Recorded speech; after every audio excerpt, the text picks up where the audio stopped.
Welcome to episode 73 of Shane Talks Video Games Adapted.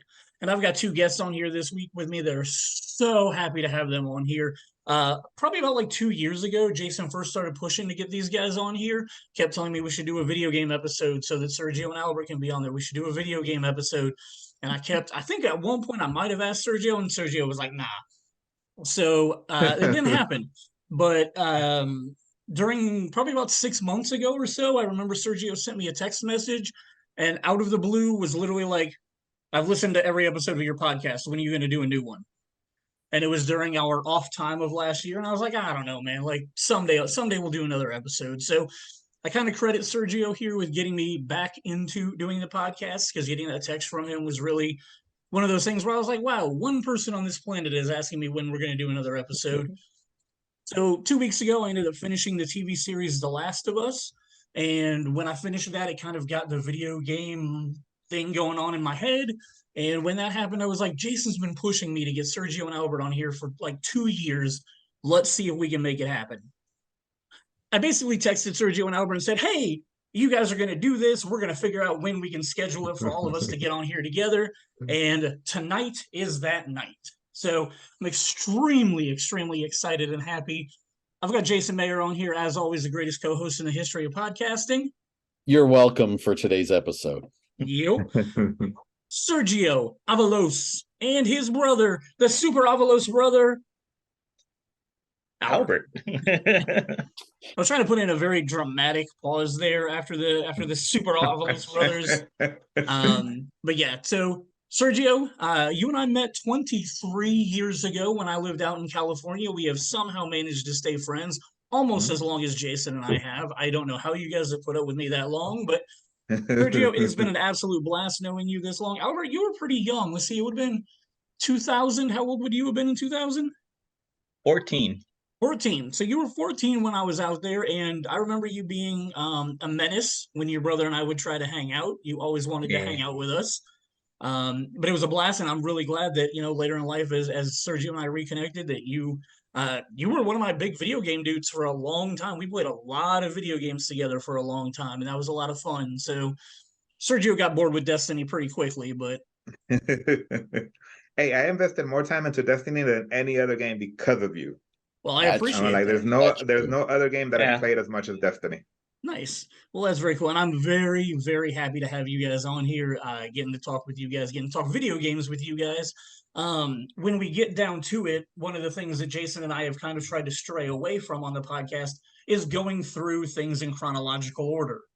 However, for this episode, I kind of structured all of my notes in chronological order just because we can kind of see how bad things started and try to see the progression to where we are now, and kind of try to figure out when they weren't so bad, when they were just kind of okay. And then I feel like probably the last 5 to 10 years, they've gotten really good as far as video games go. So when we start talking through them, most of my notes will be in chronological order, and we'll kind of just go down that path. But the first thing that we talk about on this show, section number 1, is coming attractions.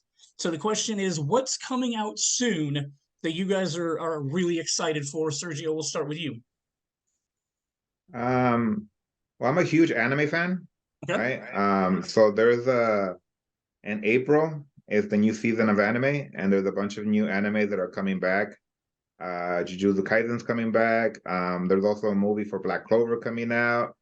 But there's like a whole set of animes that are coming out that I'm really looking forward to. That, and like as far as movies are concerned, again, it's video games, right? And Mario was my first love of video games, so the Mario movie coming out, I'm definitely looking forward to that, right? I believe that. That looks really good. I'm excited for that too. I know it's already out, but I still haven't seen it, so I'm looking forward to like going to the theater and watching it, right? Because I still love going to the movie theater. I still love being in that big, seeing a big ass screen, right? And just having, the noise and the sound and the music and everything there is just, it's always great, right? So I really want to go see John Wick, just fucking kill people and whatnot. So here's my question for you. Like, you've triggered all kinds of things in my head. Number one, remembering how literally every weekend that we hung out, we had to go to Suncoast Video for you to find the new Dragon Ball Z VHS tape that had been released. I remember doing that all the time with you. You Mhm. moved kind of far away from the Pacific Winnetka, which was the theater that you and I went to when we weren't at work. Mhm. Then you Yeah. moved up into Valencia, so you were close to our competition, the Mhm. Valencia, Edwards. the Edwards Valencia.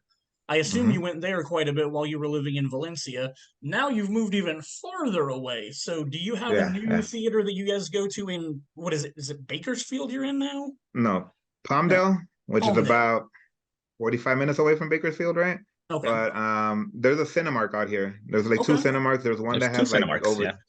one that has over 20 some odd screens and one that only has Oh, like 10, gotcha. right? So the Cinemark just I'm guessing it's been there for a while though, because it looks kind of like run down a little, right? Just because it looks old, right? But I mean, it's still fine. It's actually cheaper than going out to the valley. Right on. The actually that movie tickets out here for whatever reason are like only like $7, Oh, right? When most other places have it at double digits, right? sure. So it's not bad. I mean, as far as the movie theater is concerned, it's okay, So right? I for my still nostalgia, prefer. when was the last time you were at the Pacific Winnetka 21? Oof, probably more than 10 years plus. Oh, wow. Okay.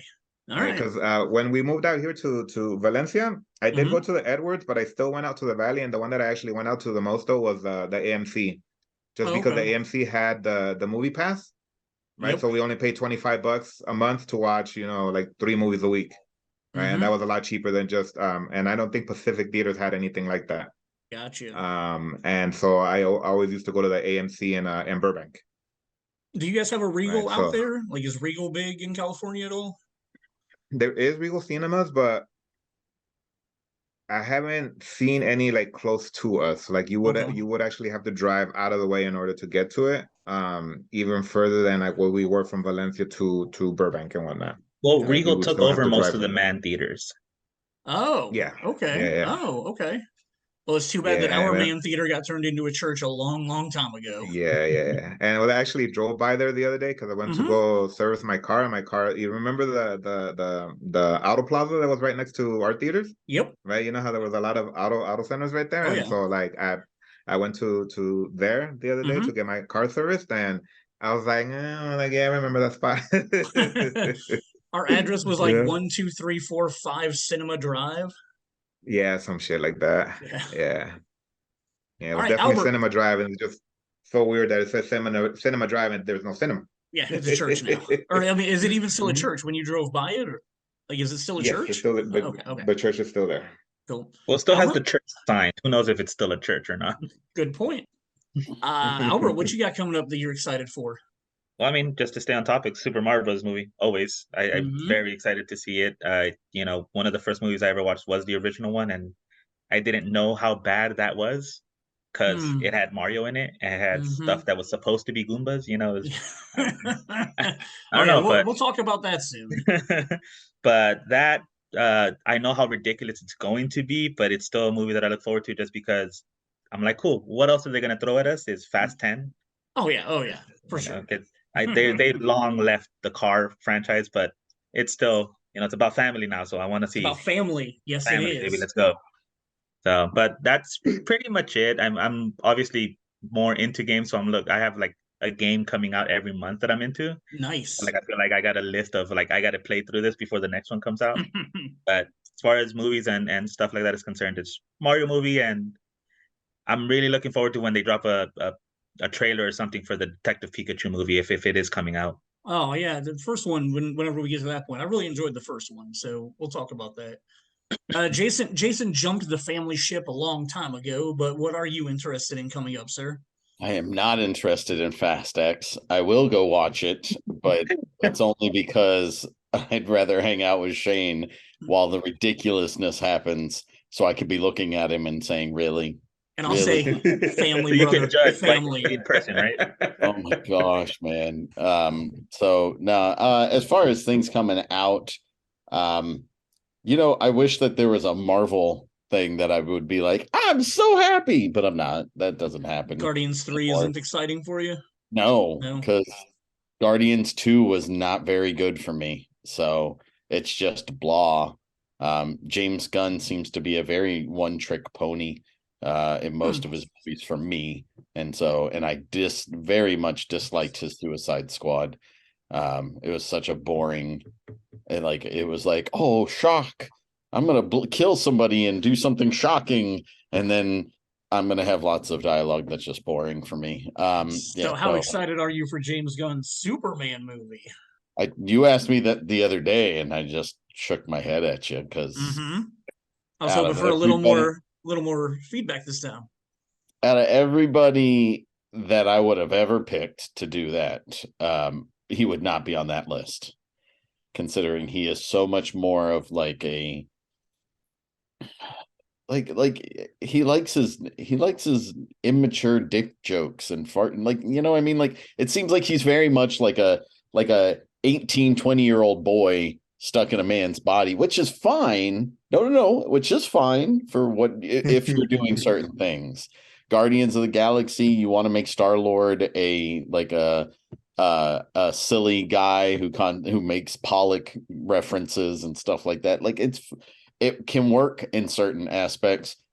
Superman, yeah, no. Like, that's like asking him to do Captain America. It's like Captain America and Superman are straight-laced guys who whose moral compass does not waver. And so I'm not looking forward to that at all. As far as things I'm looking forward to, though, I'm right there with you guys with the Super Mario Brothers. I'm excited because of the fact that I'm going to take my kids, and I know that all of my kids are just going to be like, oh, throughout the whole movie, like super excited for everything that's going to happen in that film. So I'm really happy about that. Besides that, I just found out that one of my favorite artists is opening up for Matchbox 20 on tour this summer. So I'm excited that I'm going to get tickets for me and my wife to go see that. Ben Rector. Oh, cool. So yeah, I'm pretty excited that he's coming back into the area.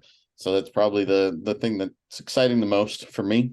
Nice. So cool. For me, I've been going down the YouTube rabbit hole a lot, watching the press footage for Ben Affleck and Matt Damon talking about their new movie Air. As big fans of those two guys, like, I've been really loving watching their interviews together because, like, you know, Ben seems in a much happier, funnier, like goofier place than he's been in recent years that I've ever seen him in interviews.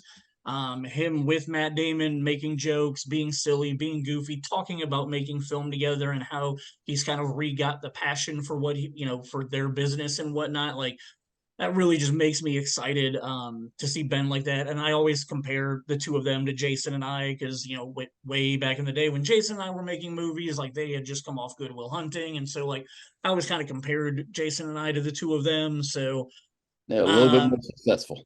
They are far more successful than us. Just a little, not far. But two really good friends doing what they love together back when we used to make movies was really kind of how I felt about us.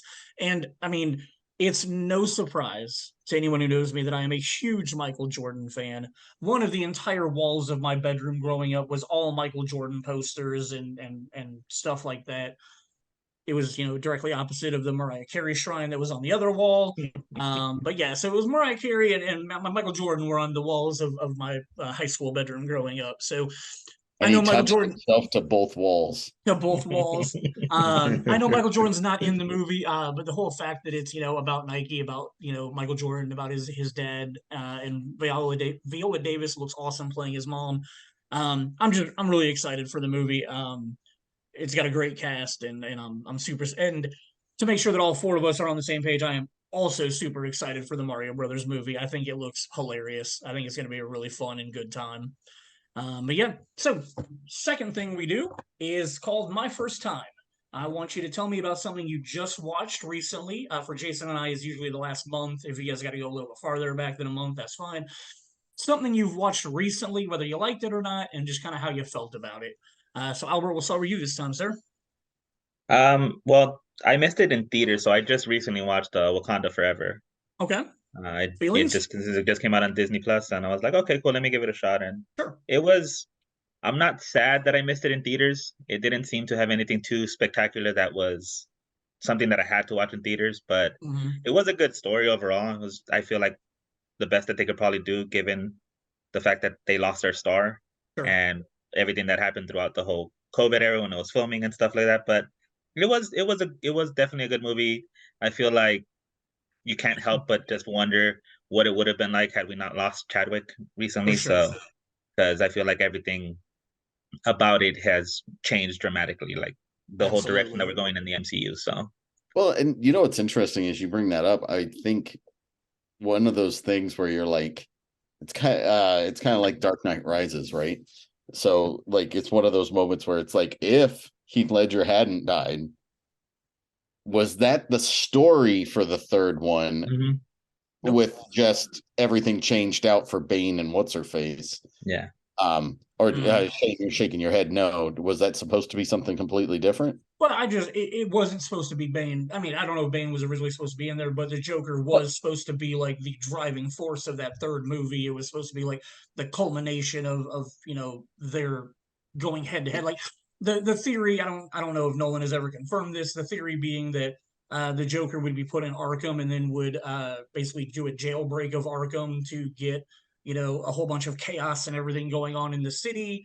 And then it would kind of, I would assume, play out video game style where Batman is hunting down the different villains all, as he's making his way to the Joker. But Nolan has said that the Joker was supposed to be part of that third movie. And I know that. I just meant like the chaos of being stuck on that island with a bomb. Like, because you can see how like maybe he just took the Joker out and like, put Bane in here. We got to do some cool introduction because he's such a strange character. Sure. I don't know. Like, I think it's one of those things where you could have gotten away with most of what they did. And going back to Sergio with the Wakanda Forever was, could they have? That would be Albert.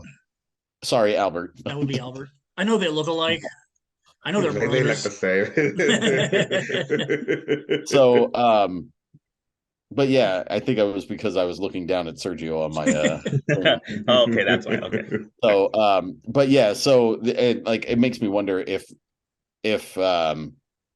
Chadwick was there, would it have still been the complete Namor story, right, and still integrated kind of the way that it was, with the same, because I mean, like if you took Siri out and just made her a side character like she was in the first one, you could have done pretty much the exact same storyline. So I just wonder if like he had it all written out and then he was like, well, I have to change some of this, but I can't. Well, I feel like the way that story progressed, it didn't. I feel like with Chadwick, he was an established king. I don't think he would have been as lost or as indecisive with a lot of the stuff, because the thing is, a lot of that was put on the Queen and Siri. So it was Shuri. So it was. I felt like it did change a lot for what it was supposed to be, just because, Chadwick was Black Panther was the established leader at that point. He was like, no, I'm leading Wakanda into the rest of the world. Like, I'm trying to unite the entire world together now instead of hiding us away. And it felt like they were left with the ball. So they're like, well, this is a story we can do since we're missing Chadwick now. Let's go ahead and explore this instead. Yeah, and I just wonder like how much of it was already, because he had already written the whole thing by the time that Chadwick passed. So it's just like, did he change 20%? Was it half of it was changed from a main storyline, not necessarily like all those side things that happened? Yeah. Would have been really interesting to see Namor flirting with Chadwick, though. All right, Sergio, what's up with you? What have you watched recently, and did you like it or not? So a couple months ago, the new Hellraiser movie came out, right? Yeah. On Hulu. Yep. And I watched it, and I was like, and I liked it. I thought it was cool, right? Yep. But it got me thinking. I was like, honestly, I don't think I've ever watched the original Hellraiser. Okay. Right? So I ended up actually watching the entire series, like all the movies. There's like 10 movies, right? Yeah, I was just saying, there's a lot. Yeah, and I was like, man, are these movies bad? Yeah. Like I watched the first one's not bad. Three. The first and that's what I thought about. Like, the first three, I was just like, for the time that they came out and like how those movies are, I was like, I could see how people were just like, they were okay, right? I think the biggest impact that it had was just more the villain just looked so iconic, right? Pinhead, with the way, the pins come out and the way he's dressed and his tone in his voice and just how he delivers everything. He was very unique, right? Compared to like any of the other like usual monster villains that you know of, right? And so I think that was the only actual driving force of that movie. And oddly enough, like he has like 10 minutes of screen time in the entire movie, right? He really doesn't come out in the movie a lot, but he made such a big impact in the time that he did have that's the reason why he carried makes some on. of the 'Cause, like, characters do some fucked up stuff in that movie. yeah. But again, like as far as like him actually being on screen, right? Right. He doesn't have that much screen time, right? Nope. So like the little time that he did have, again, he made a huge impact, and I think that's what carried the movie on to have sequels, is just because of the way he looked, right? Not because the movie was actually anything special, right? It was like he was special, not necessarily the movie, right? Sure. And then as the movies progressed, though, I felt like they wanted to up the gore just to up the gore, right? It wasn't anything where it was actually part of the storyline or was driving anything, or no, they just wanted to be gross just to be gross, right? And they just progressively got worse, right? And the very last one that I was watching, I was like, yeah, I'm done. I couldn't even finish it, like, which is. And you know me, Shane, you know how I am about You movies. watch I bad watch the whole stuff. movie. Yep. I watch, I'll watch some pretty crappy stuff, right? Like I'm a huge horror fan, right? And I love watching, B and C horror movies. Like I'll go on Netflix and just put something random, a horror movie, or even like foreign movies, and I'm like, I don't even understand what the hell's going on, but I still enjoy them. I still watch it all the way through, right? Yep. That's how bad I thought these movies were. Like, where the last one I didn't even finish watching it. I was just like, I watched maybe like an hour into it, and I was like, yeah, I don't care what happens. I'm done. And I give you I a lot of credit, because I'm pretty sure I've only ever seen, of the original ones, I've only seen the first two. When the new one came out, I did watch it also, and then I was like, I wonder how many of these I have seen. And like I went back to like the Wikipedia page for all of them, and I thought there was like 3 or 4, but that's when I found out how many there were, and I was like, oh. Like, I'm pretty sure I watched the first 2, but I did not know that. I thought I might have missed 1 or 2, but I missed like 8. So yeah. Yeah, like I remember I was thinking the same thing. I thought there was like 5 maybe, right? And then when I saw that there was 8, and I was like, Jesus, I was like, that many? I was like, and Albert made fun of me. He was like, yeah, fool, 'cause stupid people like you are always gonna watch it. And I'm like, yeah, he shut me up with that, because yeah, it's true. I'll you watch give them the stupid money, shit they're like gonna that, make right? more.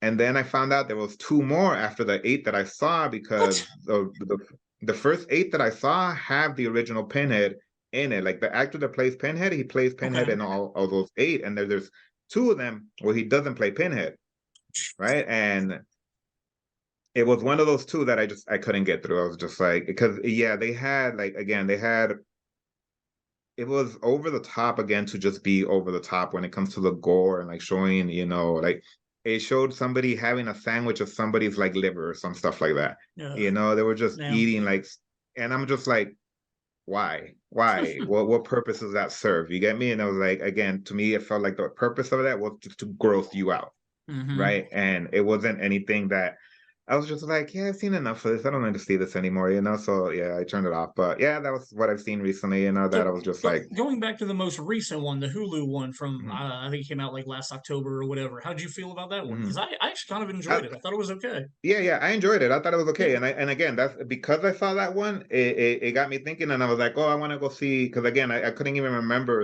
even if I have seen it, I don't remember, right? But again, because I probably had seen it such a long time ago, I didn't remember it, so I decided to watch the first one, and then I saw that there was many more, right? And I was like, okay, cool, let me see how many more there are, right? But yeah, the first one I did I ended up watching it at the same time that I watched Prey, and I ended up liking Prey a lot.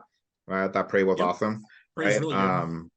Yeah, but that was that was the reason why I ended up watching all the like Hellraisers, right? Because I saw the one that came out on Hulu.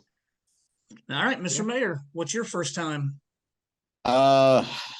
So I absolutely love a particular movie. And so it was one of those things where I've loved it ever since it came out. Fast and Furious. Out in like 1994. And it's one of my all-time favorites with Schwarzenegger in it. So True Lies came out, and like it's been one of my favorite action movies of all time. It's done by James Cameron, who I absolutely love almost every single movie he's ever done. I think the least favorite of my movies is probably The Abyss, and that's saying a lot because I still think The Abyss is a good movie, but it's probably my least favorite of his. On that note, I have watched the first 3 episodes of the new True Lies television series because the guy who plays Harry Tasker is funny. I've seen him. He was on Reba when that used to be a television show back in the day. I can't remember his name off the top of my head. He was in that Night Shift movie with Jamie Foxx. Wasn't that called Night Shift, or was that Day Shift? Where he's off. The one on Netflix is Day Shift. Day Shift. Okay. So yeah, he's in that movie with Jamie Foxx, and he's done a bunch of other stuff, and he's funny, and he's a good looking dude, and it's like, oh, he's playing Harry Tasker. That's perfect. And then it's the chick from She-Hulk, who is Jennifer's best friend, plays his wife, and plays Helen, and the whole premise is that she finds out that he is a spy on one of his missions, and then because of the fact that he tells her, she automatically gets recruited into the Omega sector because of the fact that he told her the secret. She didn't even have to strip that's for how it that or works. anything? Okay. She didn't even have to strip for it or anything? Oh no, dude. And so like and so she's a linguistics professor, so like they're like, but they're putting her in like harm's way and putting her in like, she's like super spy number 2 on the team essentially, just because and she took some Taibo classes or kickboxing classes, so she knows how to defend herself. And that's the same as training. Oh, absolutely. So I'm sitting there and I'm just like, okay, I'm gonna power through just for a little bit here. My rule is the rule of 3. If you can't get me hooked by your 3rd episode, I'm done. I'm just done. And that a lot of television shows have fallen to the wayside for me. And even something that people are like, you have to get to like halfway through the season. And I'm like, motherfuckers, if you can't get me in 3 episodes, there is no way I'm giving you 8 to 10 episodes. Like, sounds like the polar opposite of Sergio, who will do anything for any amount of time, no matter how bad it gets. I just, man, and so like this, and there's a lot of good actors in it. There's a lot of people that you're watching these episodes and you're like, I know who that is, and that, and that. And it's trying to be sexy like True Lies was, which is fine, but it's comedic moments aren't there, and like the chemistry is not there. And so yeah, I'm pretty sure I'm not gonna watch any more of those, and so I don't recommend it. Gotcha. If you like the movie, just put it on repeat. Yeah, so that's where I'm never on a streaming service. Well, you can't put it on repeat. It's not available digitally. And what is that? So like, I just told my wife about this. So the funny part is I got an email the other day, and it says True Lies available 4K, and I was like, yes, finally we're gonna get this, and I'm gonna have a digital copy of this. I clicked on the email, and it's the television show. And they're like, now watch this on streaming. And I'm like, are you kidding me? You kidding me? This is what you knew what they knew they were doing it too. They had to, because nobody's sitting there clicking on that if they knew it was a television show. Like, not at all. And everybody's been asking about it for like a decade now for it to be on streaming. So yeah, it's just that publishing and digital distribution hell, isn't it? Well, and that's the weird thing is like it has to be I don't know if it's a Jim Cameron thing or what, because like you have like Titanic's available. Yeah, I own Titanic's available. Digitally. Huh? I own The Abyss digitally, so it's probably not a James Cameron thing. It has to be a cross. I have Terminator 1 and Terminator 2 digitally too. I don't own The Abyss on digital. I didn't know it was available on digital. I've looked it up recently. I didn't know it's available on digital. Okay, but yeah, like you can't get True Lies. I don't know what it is. Maybe that and Dogma will never be released on digital. Oh, Dogma. I hope that happens sooner than later. Cool. So the thing that I've watched, it would be too easy for me to talk about Scream 6 here. But the same week that I went and saw Scream 6, I went and saw another movie at the theater. It was called The Jesus Revolution. and it was a movie that I was really kind of interested in and really wanted to see because the preview was one of those previews that hit me in like a I mean, if you know me, like you know I like stuff like, you know, Almost Famous and Adventureland, where it's like random groups of people coming together to just kind of like become a family. And so this was set in the 60s. It was, and the other thing, it's based on a true story, so I shouldn't like it because I'm not a big biopic person. But I really like Kelsey Grammer, and he was in it. And it's really about a minister in California back in the 60s who um, took in a hippie, and then the hippie just started bringing his friends to the church, and then they kind of like grew the church with all these hippies, and it kind of started what was called the Jesus Revolution back then. Time magazine, I think it was, wrote a huge piece on him, and that's kind of what the movie was based on.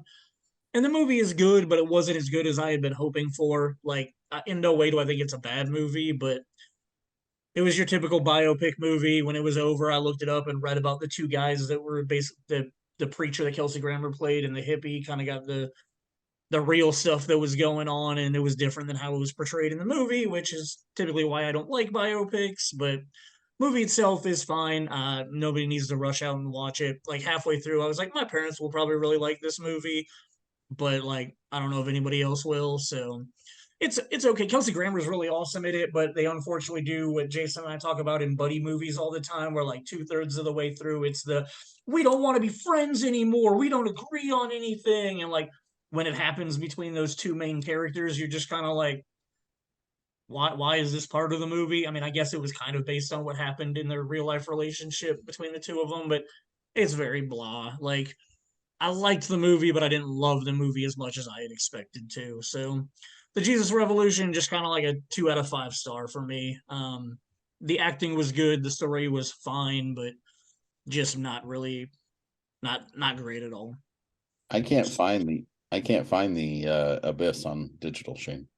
Okay. I can't purchase it right now.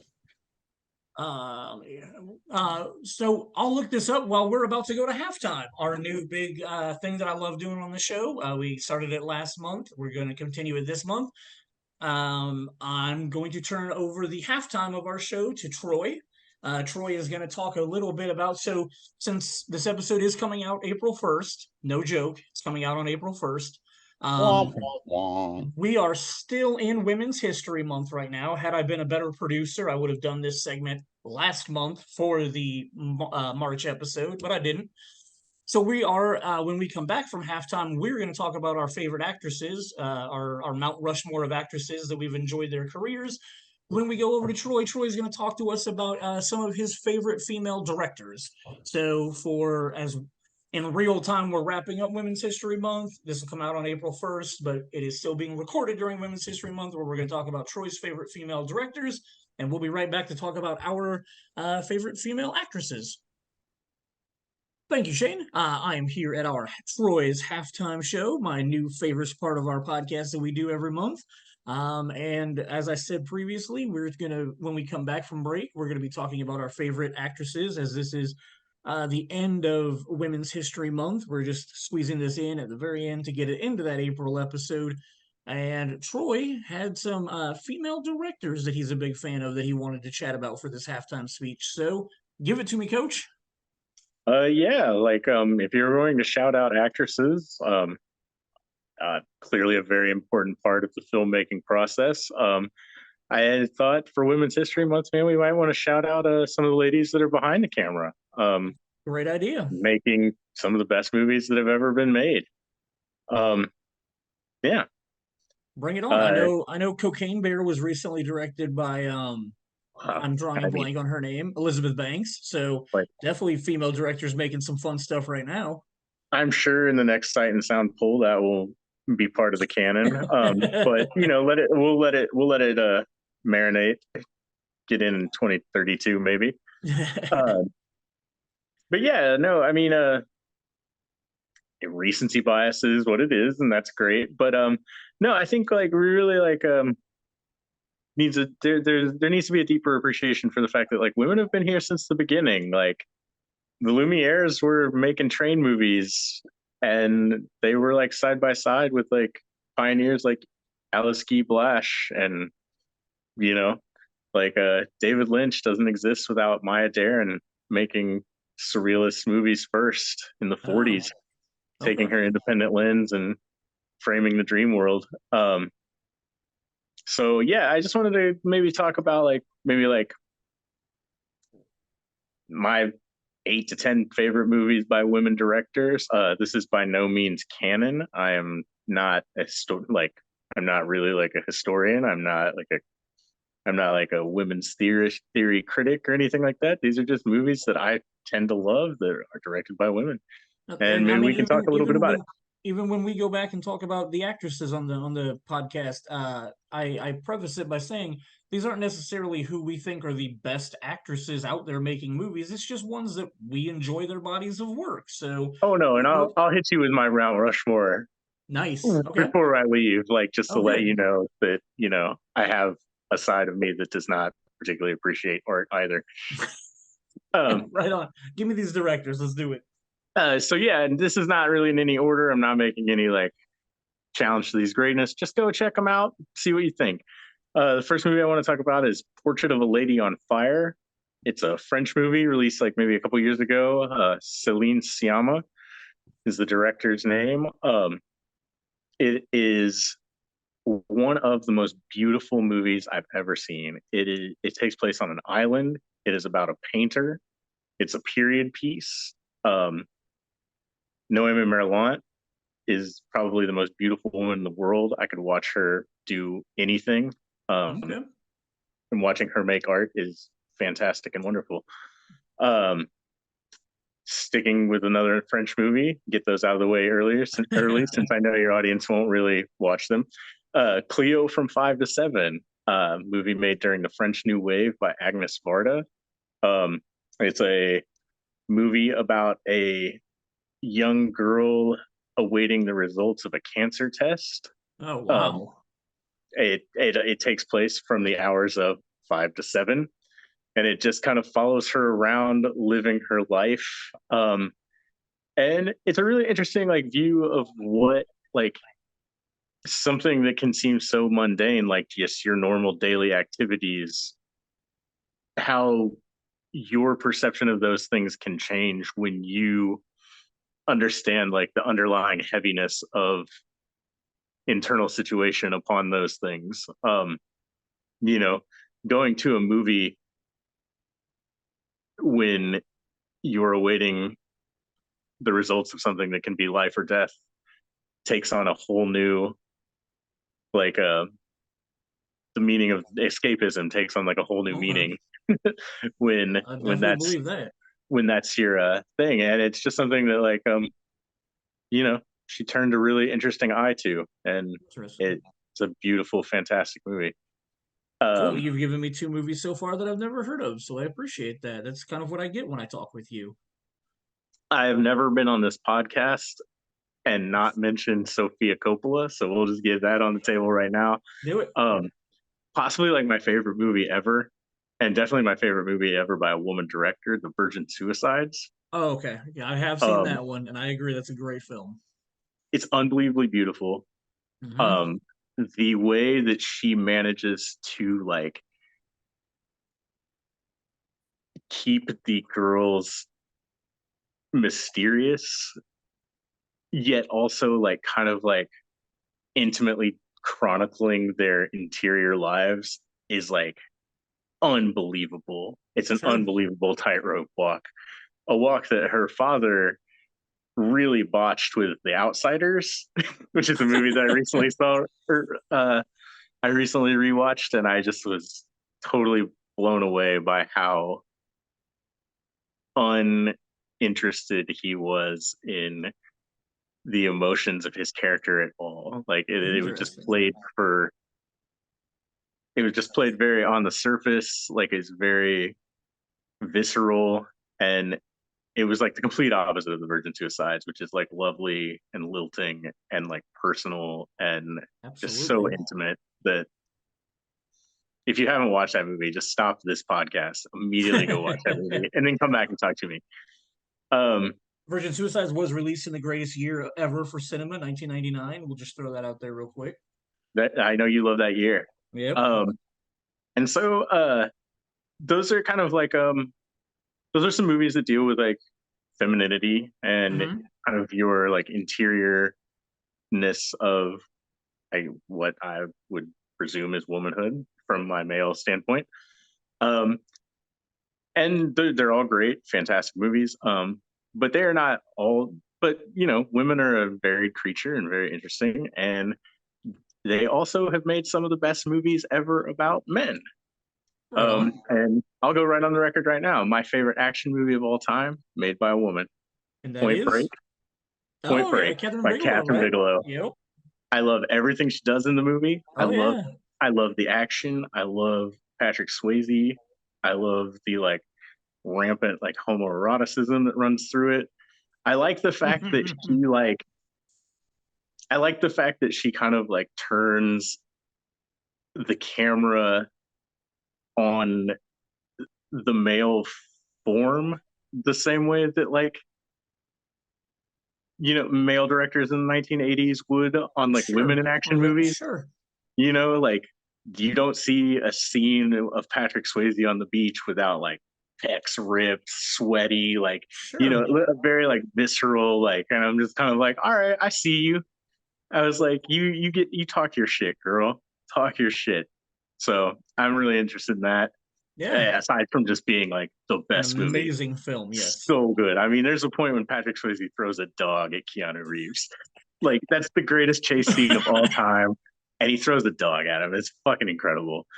Um, Another movie about male narcissism turning violent, Yeah. American Psycho, by Who Mary directed that? Herron. Oh, okay. I don't think I knew that Mary was a Herron. woman director.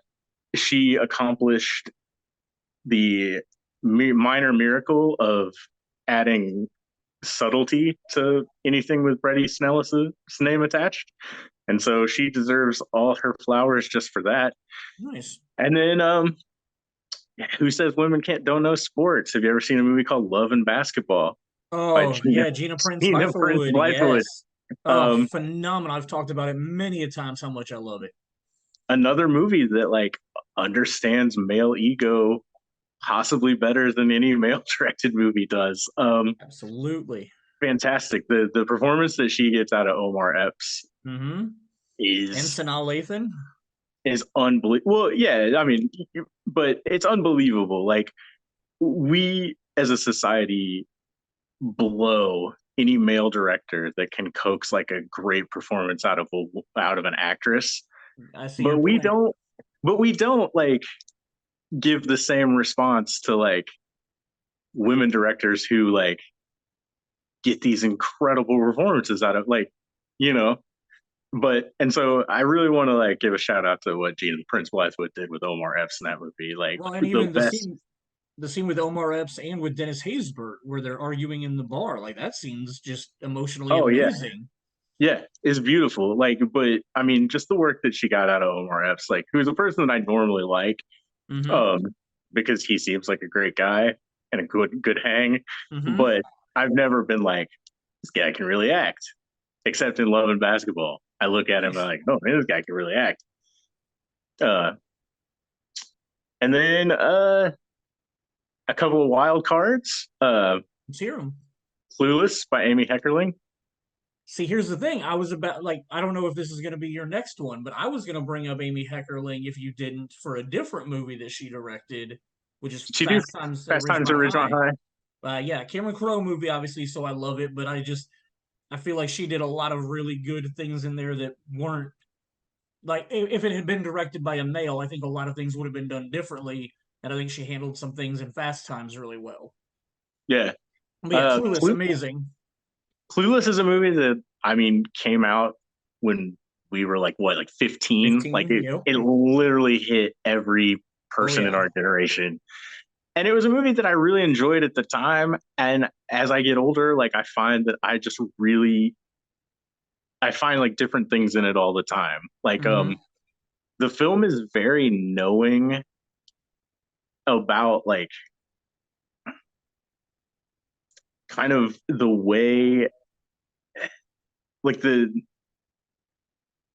way that it like kind of like treats the idea of like young women kind of like noticing how society notices them for the first time. Okay. Because like if you think about it, like almost everything that Cher does for the first like however long in that movie is like built on this idea of herself that's like a facade. Sure. You For know, sure. it's like she has like the computerized like wardrobe picker or whatever, or you know, it's all about like her environmental causes are more about like the fact that that's what society like expects of like a smart young woman or whatever. And it's just like the kind of like realization that they come to in that movie that like these expectations are being put on them by like society writ Sure. at large somewhere. um I just found that like it wasn't heavy handed, it's really subtle, and it's something that like I didn't notice when I was a teenager, and now Sure. I see it now, and I'm just like, oh, they really built this. They built a really like elaborate contraption here that like kind of brings you to this point. And yeah, it's just a really wonderful movie. I'm trying to remember who wrote it. I can't remember who wrote it. Couldn't tell you. Yeah. um it has like a spiritual predecessor in Okay. a 1960s movie from the Czech Republic called, or from I guess Czechoslovakia at that point, movie called Daisies by a lady named Vera Chittilova. Oh. It's about two girls who um, go wild Okay. for 90 minutes. They do whatever the hell they want. They really try to touch the idea of freedom, Okay. as goofy and as ridiculous and as like however that works. It's Like, do they funny. kill somebody in this movie? No, No, it's it just, doesn't go. I It mean, doesn't go like dark. it's not dark. Like, Okay. I mean, most, you know, like most people aren't dark. You Okay. know, most people just want to do crazy shit and be unbothered and untethered by like society. And that's what Daisies is all about. It was banned in the Czech Republic for like 10 years after its release, for Really? breaking the law of quote depicting the wanton. What does that mean? Just basically, we don't want that riffraff around here. Okay. Got it. We don't make movies around here that Okay. depict riffraff. Got you. And then the last entry that I would want to talk about, that I would recommend, is the most recent movie called Women Talking by I'm a Sarah Polley. huge Sarah Polley fan, and I haven't I seen have it yet. I have been a Sarah Polley fan forever. Mhm. The movie Exotica by Adam Agoyan. Yep. Anybody who's ever talked to me knows that that's like in my top 5 to 10 movies of all time. I love Sure. it. She Adam was like, Goyen did a lot of really good flicks. yeah, no, dude, talk about somebody who could build an elaborate house of fucking cards. Oh yeah. Like that guy. Um, incredible. But then we're not here to talk about him. We're here to talk about Sarah Polley. Women Talking is fantastic. Is it good? I really it want to see it. is very interesting, from beginning to end. The performances she gets, from the ensemble, incredible. I love Frances McDormand also, so I'm also invested in seeing her in this movie. I generally hate movies that mostly takes place in like one room or one space, which Okay. this does, but this managed to captivate me and hold my interest long Nice. enough. So yeah, give that one a try. Will do. And that'll move me into Mount Rushmore. Let's One of my do it. Mount Rushmore actresses is in Women Talking. Who are your 4 actresses that you enjoy their bodies of work? Well, I'm just going with currently working actresses, Oh, okay. because if I went into history, like I could get out of the 40s before I had like 7 Mount Rushmores. So Everybody else is about to hear me talk about how I had a list of 10 that I had to whittle down for my 4 on my Mount Rushmore. the history of cinema is littered with fantastic actresses. Sure. Just the history of American cinema alone is littered with them, from Katharine Hepburn to Claudette Colbert to throw a dart at any movie in the 60s. I'm sure you'll find one. Yep. Into the 70s, 80s, all of them. So I just want to work on what we're doing today. Let's do it. These are the people that like I binge their movies. We were talking about women talking. Mm-hmm. A fantastic performance from Jessie Buckley. Oh, okay. Jessie What else has Buckley. she been in? Jessie Buckley has not been in any movies that I actually like. Oh, Other okay. than I loved her. Well, other than women talking, I loved her in that. Jessie Buckley was in the Charlie Kaufman movie. What the fuck is it called? Being John I'm thinking of Malkovich. Ending Things. Of what? I'm thinking about Ending Things, or I'm thinking of Ending Things. It's the one with Jesse Plemons. I'm Doesn't not matter. familiar with this movie. Jessie Buckley's in that. She's fantastic in that, despite the fact that I absolutely like wanted to like pull my hair out watching that movie. Jessie Buckley was great in the Chernobyl miniseries on HBO. Okay. She's an Irish actress. She also dabbles in singing. She made a really great album with Bernard Butler from Suede a couple years ago. Jessie Buckley, beautiful. I love her scowl. Okay. She has the meanest fucking look of anybody working in cinema today. And I honestly love watching anything in the movies displease her, because like I know that she will just like she will make you feel it just through the position of her mouth, which is fucking incredible. Love her. On. I will have to look more into her and educate myself on her. Another lady who I love, who does a lot with her mouth, Keira Knightley. Oh, I will watch absolutely. anything with Keira Knightley. I love Spoiler alert for my Mount Rushmore. She's on there as well. I love how refined she is, and I love that like when she smiles, it looks like it like hurts. Like I like she's just like I'm not. It's like she doesn't know how to do it. Like she's just like so. She has such a like stately look at the world that like smiling to her is just like foreign. And so when she does it, it's just like a minor miracle. I'll watch anything with Emma Stone. I love Emma Stone. I love La La Land. I love Crazy Stupid Love. I loved her in Superbad. I'm sure I'm missing like 5 to 10 movies that she's in. Crazy Stupid Love. Did you say that one? Yeah, that one. That one's. I love that movie. Yeah. Right on. And you're number one, or not in particular order. I'm not putting anybody. Nobody is George Washington here. A French lady. Oh, why am I not surprised? Got to throw one on every list, right? I mentioned her earlier from Portrait of a Lady on Fire. She was also in the movie Tar.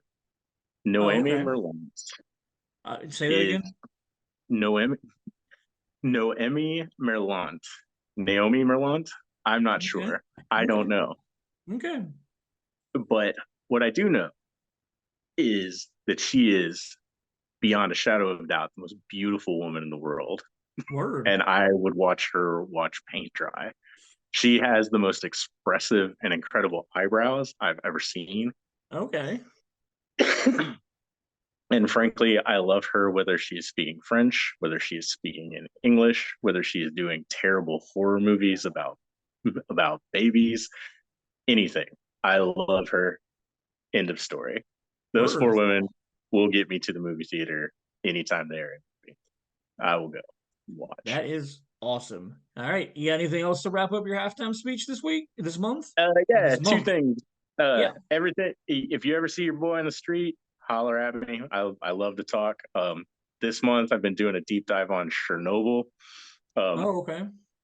I got really into the HBO miniseries. I've always been into nuclear disasters, and I'm really into talking about Chernobyl. So if you want to talk about like how it was possibly the lowest depth of civilized humanity ever, sure, we can hit on that. If you want to talk about how they botched the mitigation process, let's talk about it. If you want to just talk about nuclear reactors, let's talk about it. I don't remember the name of the movie, but have you deep dived yourself into that really shitty horror movie where they like took a guide took a bunch of kids into Chernobyl? No, Oh man, no, I gotta look this up. It's that sounds fantastic though. it was like 2005, 2006, like a really bad horror movie. It sounds like an Alexander Aja movie. Horror movie in Chernobyl. It was called The Chernobyl Diaries, and it came out in 2012, so even more recently than I thought. A group of young tourists hoping for an adventure off the beaten path hire an extreme tour guide. In spite of the warnings, the tour guide takes the sightseers to the town of Pripyat, Ukraine, once the home to the workers of the nearby Chernobyl nuclear power plant. Yeah, man, it's got an 18% on Rotten Tomatoes. That's good, right? Sure. Yeah, it means you're gonna have a lot of fun with it. But yeah, man, there's good. something for your Chernobyl deep dive. Yeah, there it is, man. Holler at me on Letterboxd. Oh, I was gonna Jordan. at the beginning of this, I meant to ask you. I know you've been trying to pimp Letterboxd to a lot of our friends, so why don't you pimp Letterboxd right now? I know you and I are friends on there. Holler at me on Letterboxd if you watch movies. Whether you watch 5 movies a year, whether you watch a movie every day, like some of these people, like go on there. You can make a diary. You can rate movies. It's a good place to collect your thoughts. Just to kind of have, what have I seen lately? Oh yeah, that's what I saw lately. The world is hectic. Anything you can do to help yourself remember is Absolutely an app that I am interested in. Other than that, have you ever thought about opening this up, like to the audience? I know that everybody finds me interesting as shit because I find myself interesting as shit. I find you super interesting, good sir. So honestly, like if anybody wants to know anything, anybody wants like to ask me a question about movies, music, Chernobyl, anything that's on your mind, like send an email to Shane, ask him an honest question, and I will earnestly answer anything in this space that we get. I will go a step further and I will tell Mr. Mayor to put up a post on our Facebook group saying, do you have any questions as random and ridiculous as possible that we can ask Troy? I mean, dude, it could be anything, like movies. I got that. Like you want to Nice. know like what French movie I think you personally would like? I could probably answer that if I know you personally. Sure. If I don't, I can guess. If not, like if you just want life advice, I'm good at that. Like you want to know how to not make money? I'm good at that. Like you want to know how to I am a jack of all trades, a master of none, but I have an opinion about all of them. So you absolutely do. Once upon a time, we kicked around an idea of coming up with ridiculous movies to have you cast them, like coming up with a stupid, ridiculous plot and then having you cast the movie. If you want, like, you want to see Reservoir Dogs with a different cast, like a 2002 cast, or 2022 cast, like, get your boy up. I like it, man. I like it. I'll recast it tomorrow. I want to know. That's what we were gonna call it, recasting with Troy. Recasting. Yes, like I just want to know. I want to know what people think. I want to know what people want to know. Because I can talk all day about the shit that I want to talk about, but if nobody wants to hear that shit, hey, I can talk about what you want to talk about. I like it, man. I love it. I appreciate you, man. I absolutely love throwing you in here every month now. Like, it is a blast to get. Number one, I get to see you at least once a month, so I absolutely love having FaceTime with you and catching up. I'm pretty sure we talked for like 40 minutes before we even started recording, so that was a blast.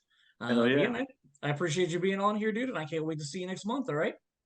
I appreciate the platform. I'm going to kick it back to you, Shane. Thank you, Troy, for that. That was awesome to listen to. And during that halftime break, I did look through all of my streaming services or stream Vudu Movies Anywhere, Apple TV, and apparently I don't own The Abyss digitally like I just thought I did a few minutes ago. So, no, that's frustrating because, like I said, I swear I've watched it on streaming. So I'm going to have to figure that out. But anyway, I have been proven wrong on that aspect. So It was probably just in your DVD player, and you just press play, and you're like, "Oh, I watched it on the streaming service. That's fun." that's possible, I guess. I think I do own it on I think it's one of the Blu-rays I do own. But yeah, so all right, we are back. We listened to Troy talk about his favorite female directors, and now for Mount Rushmore this month in April. Like I said, we are wrapping up Women's History Month. So I wanted to know 4 actresses that you guys have just really enjoyed their careers. You try to make sure you see everything they do, or you've liked a lot of stuff that they have done. And Sergio, let's start with you, my friend. Oh, and I can't wait because I am sure going last, Jason is going to steal my number one. So it seems to happen every time. But Sergio, let's go ahead and start with you, man. So I actually had to think about this because I don't necessarily think about stuff like this, right? But Viola Davis, she is freaking amazing, and like everything that she comes out in, I just saw The Woman King, right? And like she's so strong and vulnerable at the same time in that movie that I was just like, damn, this lady's good, right? Nice. Like I remember Jason mentioned Suicide Squad earlier, and to me, the Suicide Squad that I like is the first one actually, which I know a lot of people hate, but personally, I've seen it a bunch of times. Like the I one like with it better Will than the Smith new and Viola one. Davis. And freaking like her being Amanda Waller was just perfect, right? Nice. Like the way she played it was just perfect. You know what's interesting though is like my brother Michael is a huge comic book geek, and he loved, especially from the 80s and 90s, and he talked about how she wasn't ugly enough because like Amanda Waller in the comic book is like putrid, like almost like very manly, very gross very looking, big girl. And yeah, she's a big girl and she has no problems being disgusting and making really bad choices, and it makes sense because she's so ugly on the outside. And he's like, Viola Davis isn't ugly enough for her. But once again, he loves to, he had problems because they changed Kingpin's ethnicity, and he's like, but he's supposed to be white, and it's like that doesn't matter. Like, get past that. Like, just like, don't worry about that. But yeah, so he's very much a purist when it comes to his comic book. So I totally I understand it because I'm a purist on certain things.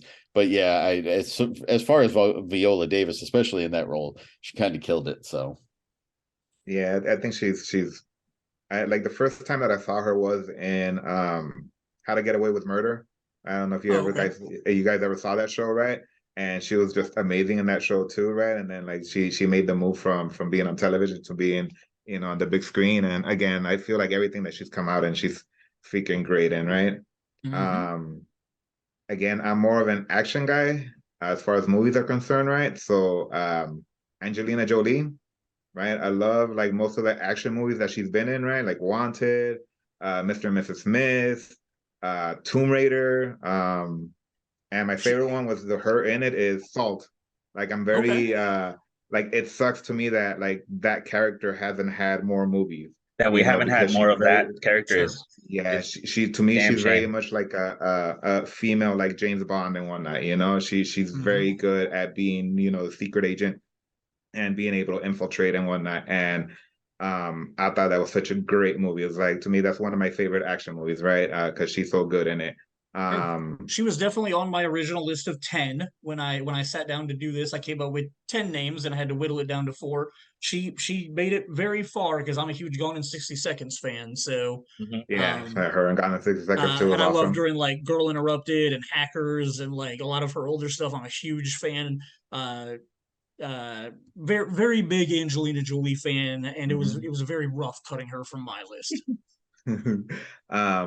Again, sticking with the action thing, even though she doesn't have a lot of action movies, but the 2 action movies that she is in, I love those movies. Those are like one of my favorite ones, and like I've talked to you about it before too. Is that freaking Sandra Bullock, right? Her and Demolition Man, and fucking Speed. She looks Speed, right? She was fucking awesome, and like some of the other stuff that she's come into, I also do like, right?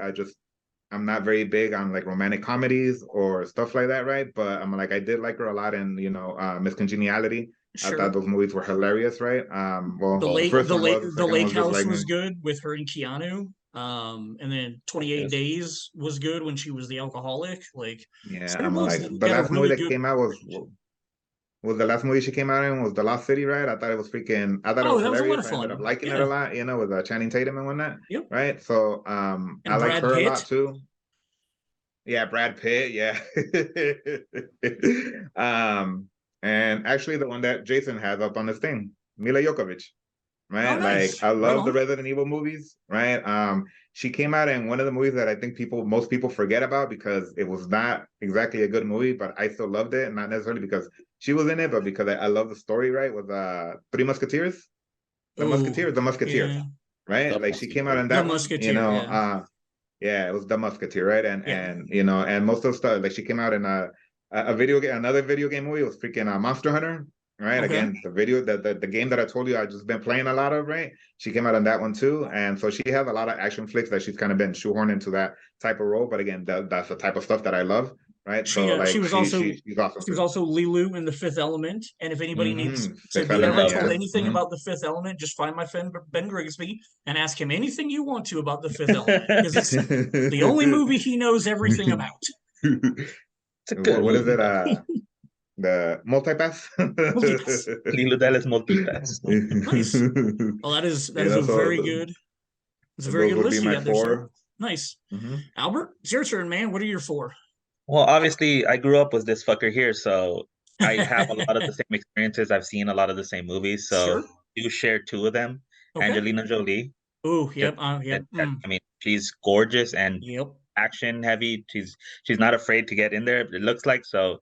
I do respect that a lot. Did and Sergio Sandra mention Bee. Wanted when he was talking about her earlier? Yeah, I dude, did. Wanted is awesome. Mm-hmm. Yeah. Sandra Bullock also. Okay. I liked her in Miss Congeniality a lot as well. Demolition Man. Obviously, she's the Yep. Proposal with Ryan Reynolds. Was Oh, hilarious. yes. Yep. You know, she's still great to this day. Uma Thurman, Kill Okay. Bill. The amount of Okay. times that I've seen that movie, and then I've seen her in other things too, that I'm like, oh, I didn't know she was in this, but because she was in, I was like, that character, she's playing that character really well. So I really ended up liking her a lot. Awesome. And amazingly enough, and again, this is one of those things that is actually while you were here in California. So remember, I used to come by the theater every once in a while and just chill there the whole Chill day. and hang out. Yep. Anne Hathaway, because at that time, Princess Diaries was out. So okay, yeah. Whatever reason, that movie grabbed my attention a lot. That's the movie that I could go back to and just watch it again. So right on. I ended up loving her. And then when she was in Batman, I was like, oh, that's really, really cool. And the fact that she changed from being, you know, a Disney princess to being, you know, an actual like full-on actress, and not only being a very dramatic actress, but also just being hot as Catwoman. Sure. I was like, okay, she's got some range. Yeah.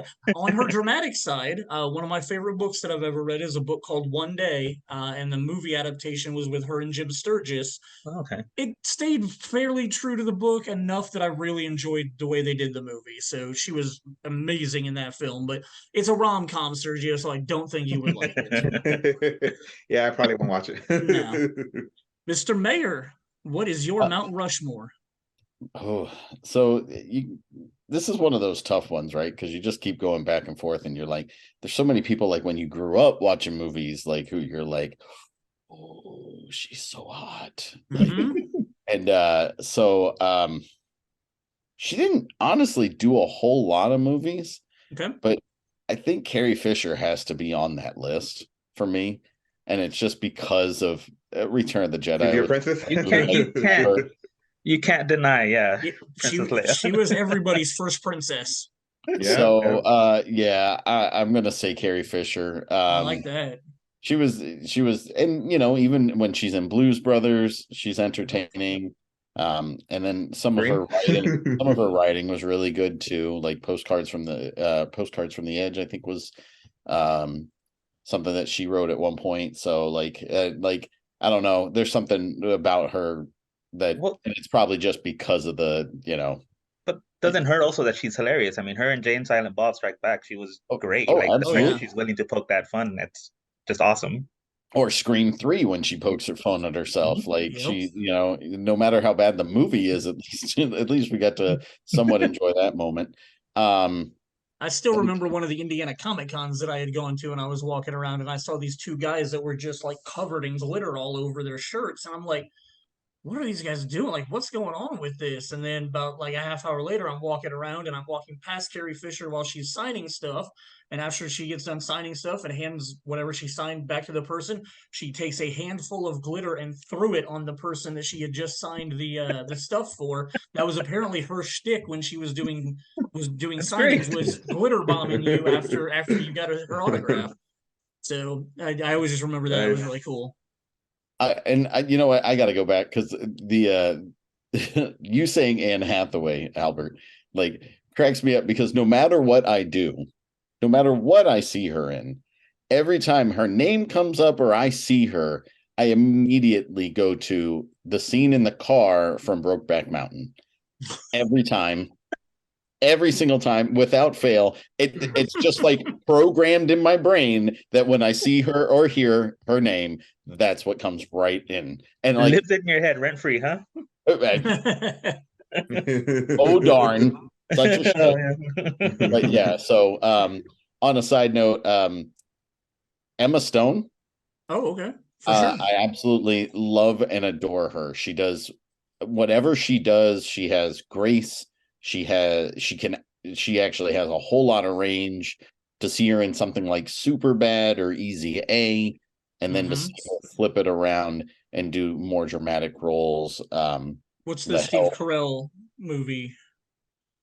Oh, where Steve Carell's her dad. Love, Crazy Life. Stupid Love. Crazy Stupid Love. Crazy Stupid Love.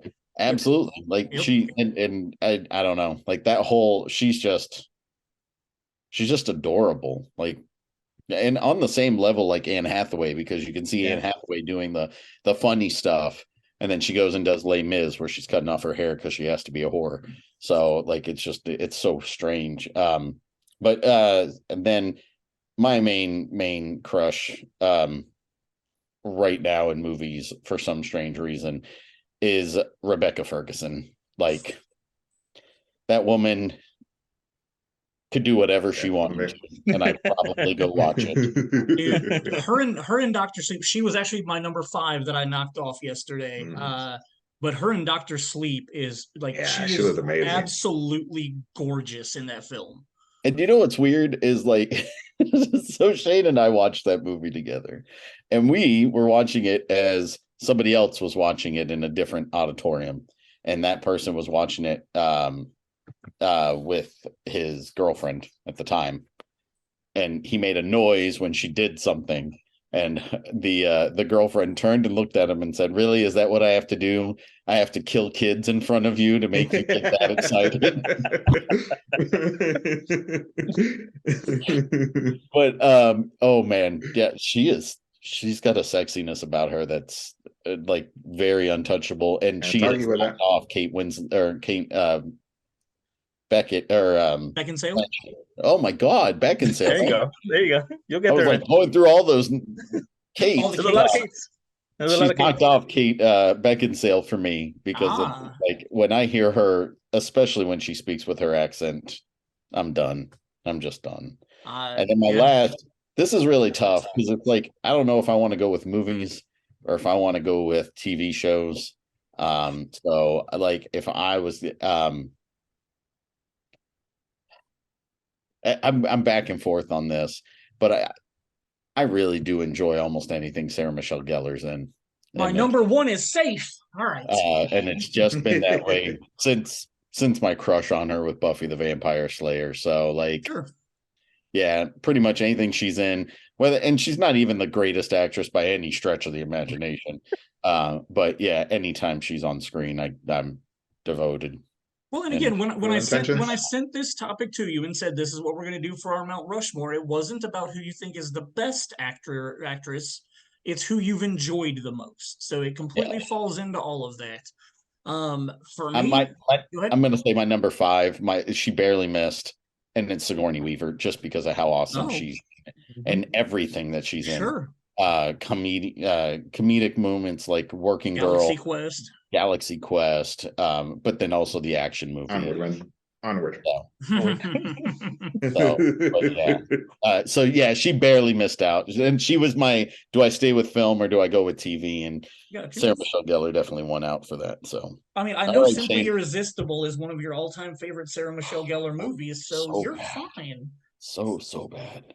Shane, who was it? Who was it? I'll get there. I got some more pre-talking to do before we get is there. She your number one though? So is it your number one? My number one is who I was afraid you were going to take. Okay, I'll wait. You did, so like I said, I did up a list of 10, and when I first started this, I thought it was going to be super easy. Like Neve Campbell's going to be on there because she did all the Scream movies that I love, or like Drew Barrymore is going to be on there because she was also in Scream and she did a bunch of other movies I like rom-coms with Adam Sandler and stuff like that. But as I made my list of 10 and I started narrowing it down, I really found some other people that did larger bodies of work that I've really enjoyed. So my number 4, because Love Actually is my all-time favorite rom-com, I had to pick a female from that movie, and it ended up being Keira Knightley, because even before Love Actually, I was a huge fan of Bend It Like Beckham. Since then, she did the movie Begin Again, which I think is a phenomenal movie. She did The Jacket with Adrian Brody, and then she did a movie called London Boulevard, which was an action film with her and Colin Farrell. So I really liked a lot of her body of work to put her into my 4th place. My 3rd place is kind of still one of those ones from my younger years, and my number 3 is Joey Lauren Adams, because of Chasing Amy being one of my all-time favorite films, and then Big Daddy is literally one of my all-time favorite comedies. I honestly assumed she was going to be on your list, to be quite fair. I'm pretty sure anybody that's listening to this that knows me wouldn't be surprised by her being on that list, because she also did Dazed and Confused and Mallrats and a bunch of other Kevin Smith stuff. She did The Breakup. She was like the best friend of Jennifer Aniston in The Breakup, and then she did another indie film in the late 90s called A Cool Dry Place. It was her and Monica Potter and who was the main dude in it? I can't remember who the main guy was now. It's somebody. It's another big name actor.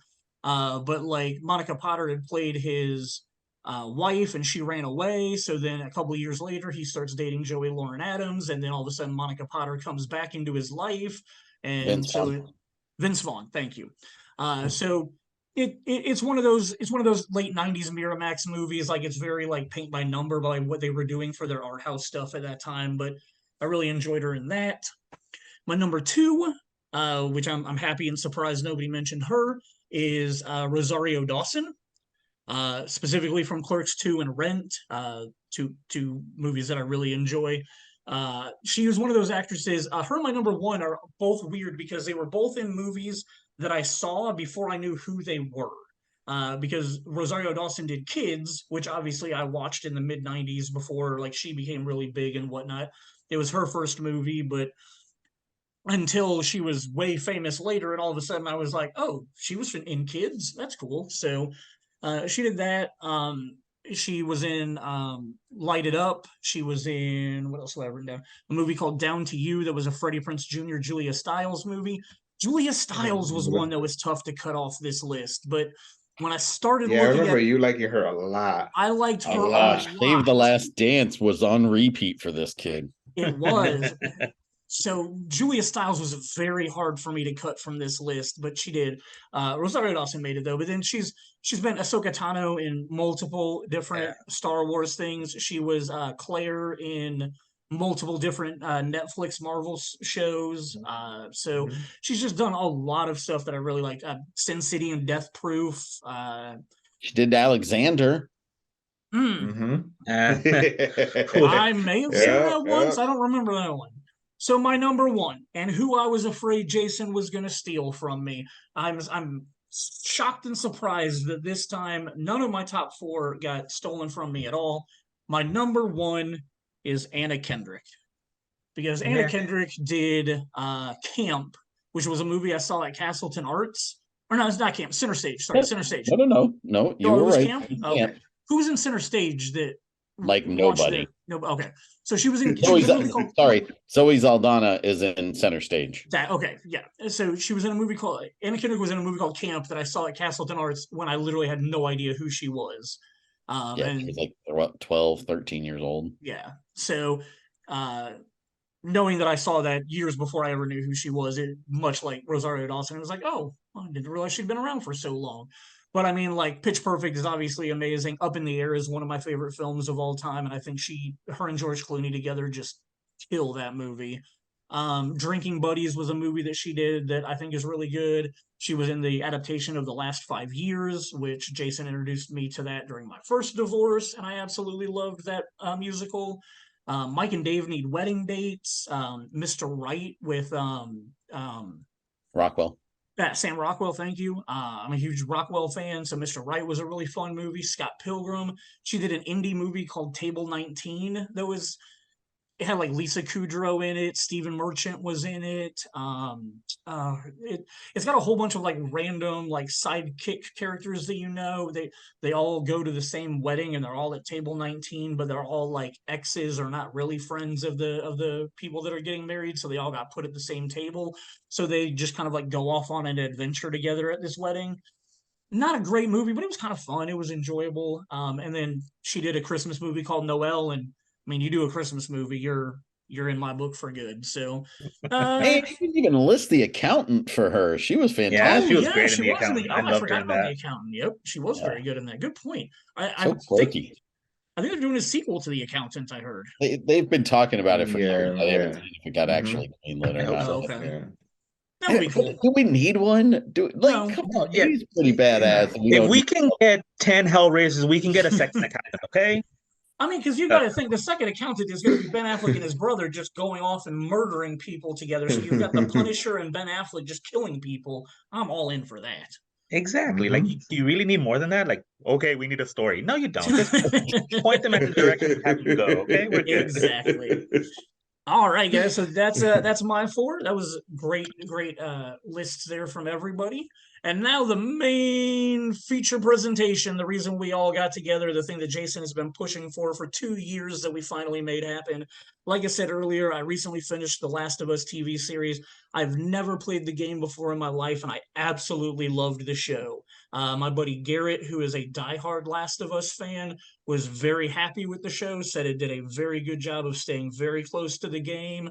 I actually literally over there right now have his PlayStation 4 with his Last of Us 1 and 2 discs because he wants me to play those games that badly that he gave me his PS4 to play them. So Like really good games.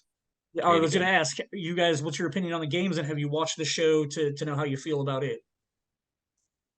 Have not watched the show, Okay. but the games themselves are awesome. Right Right, the on. game. I've played Last of Us more than The Last of Us 2. Mhm. And the storyline and the graphics and the game mechanics and everything is really good on that one. It's one of those the opening scene on that game gets you hooked like almost right away. You know, it has such a again, it's about zombies, right? So like the opening scene is a zombie outbreak, right? Mhm. And it's just about a father trying to Spoiler survive, alert. right? And whatchamacallit, and he's not able to protect his family, Right. right? So it's one of those things that's very like heart-wrenching, Mhm. right? When you see it happen, and like just the animation in it is it's really good, and it really comes across the screen, and really emotional, right?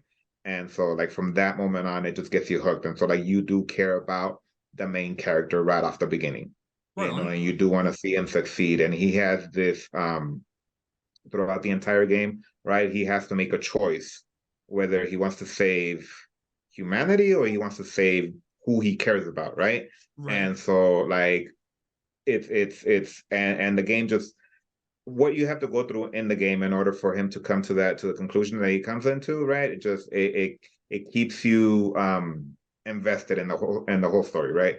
And Nice. it keeps you wanting to move forward to see what's going to happen next, right? Like I like playing the game, I didn't know that was the point of it. You get me? But like once you get what like that journey to get to that end though was freaking amazing, you know. So the game itself, like I said, it's one of the best storytelling games like that I've ever played. Nice. Albert, have you played it? Your feelings? Did you watch Yeah, the I've show? played it. I've played a few hours of it. It just happened to always land at a time whenever I tried to restart it. Mm-hmm. I always had two or three other games that I was playing at the time, and then with work, and so as one of those things where I love the gameplay, I love the story of it, but it's intense. So Mm-hmm. if you're not in the mood for that type of game or type of just to experience that, I'm just like, I'd rather watch a comedy, or I'd rather play a game that I can just let it go and just have my brain shut off. Sure. So I never got to finish it. Same thing with The Last of Us 2. Definitely started it, bought it. I knew I was gonna love it. It's one of those games again where, again, now that you've seen it in film and TV mode, that story and it's definitely art. Okay. Is what I will say. Yep, it for is sure. The gameplay is excellent. Naughty Dog did an excellent job with it. This is where you can truly tell that those developers know what they're doing. Nice. And then the story, whoever wrote that story was amazing too. And then the actors they chose to voice act them and actually mocap them, because apparently they mocap them too. Yep. Not the same voice actors did. So Ashley Johnson, amazing. Yep. So she has an awesome cameo on the TV show. Yeah, so exactly. The fact that they brought her back and had her be that, I thought that was really cool. Yeah, I haven't seen seen really actually awesome. the whole show. I've seen the first 3 episodes. Right on. And again, it's one of those things where I was just like, I need to wind down, not freaking be like, oh God, hate the world, for a little while. So I'm just like, I'll binge it later. But that's the way I felt with Biohazard. Wasn't that it? Or Bioshock. Yeah, like that was one of those ones. Bioshock was one of those ones where my brother loved it and swore by it, and I was like, "Yeah, that sounds fun." And then you're like, you get into it, and you're like, "This is intense," and there's some crazy stuff that happens. And so it was just one of those kids, like you said, it's one of those moments where you're like, I don't know if I want to go through that journey right now, or if I just want to like be chill and hang out with my boys. And especially with all the other stuff like that you're dealing with in life, you're like, video games are supposed to be an escape. Like, yes, you can experience, but that's not an escape. You're just like, shit, I'm just putting myself into more of this right now. I was like, hold on, let me. I'll play Tetris. Let's play Tetris. So as we're going to go through this, as I was telling you guys earlier, Jason and I had made the decision that we wanted to go away from just going through chronological order, talking about like somebody's filmography from start to finish or whatnot. But as I was doing my research for this month's episode, I kind of just felt like it would be a good idea for us to kind of go in order, because it'll kind of let us see how bad things were when they started, and we can try to kind of, you guys give me your input on when you think they started getting better. Because I would say in the last 5 years, quite a few of the comic book or video game adaptations have been really enjoyable. The ones we're going to start with, not so much. So I feel like we're going to be able to kind of go over this, and I want to start very first talking about it's not really a video game adaptation. We'll call it video game adjacent. But when I was 9 years old, I fell in love with the movie The Wizard, which was essentially Super Mario Brothers 3 for an hour and a half promotional video. It's a commercial. Yep. Yeah, but so where do you guys fall on The Wizard? Do you guys love it, hate it? I like it. I don't think it's too bad per se, but once you realize that it's basically an hour and a half commercial for Super Mario Brothers 3, then you're just like, this is cool. I can watch this. Sergio? Yeah.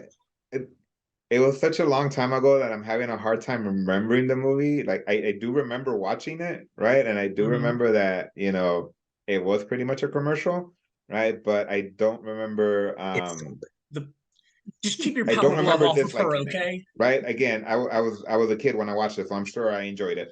Right? You should have, and you should watch it regularly. Yeah, I'm pretty sure if I were to rewatch it right now, I'm pretty sure I could get through it, because like I told you, I pretty much watch everything, and I do watch it from beginning to end, right?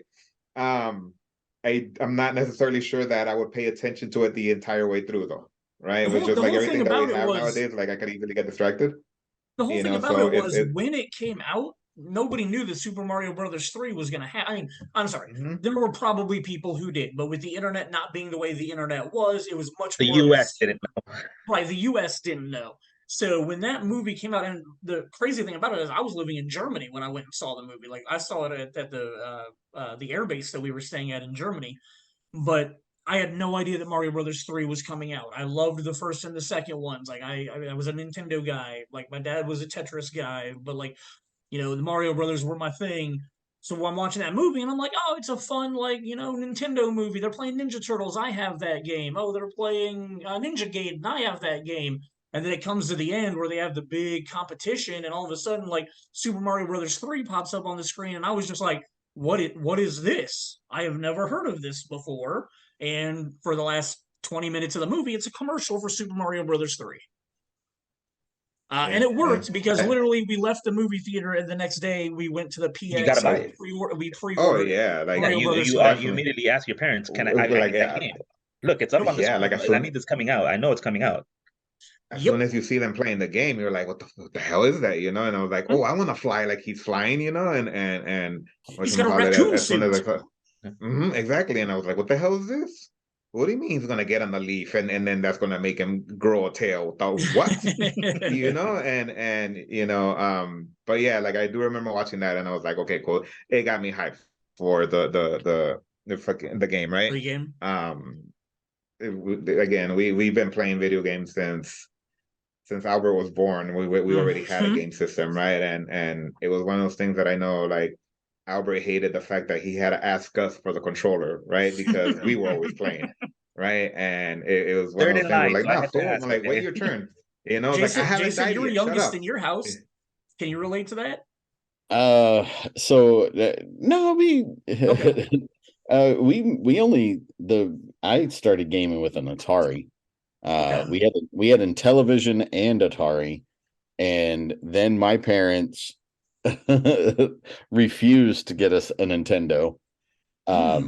Just because of the simple, I think they were like, we've spent Video game enough crash. money on video games. You guys can keep playing the Atari. And then we ended up getting, like, the Atari 2600 died on us. So my dad had to buy the 7200, I think it was. And it was backwards compatible so they could play the like any of the previous titles and any of the discs or the cartridges anyway.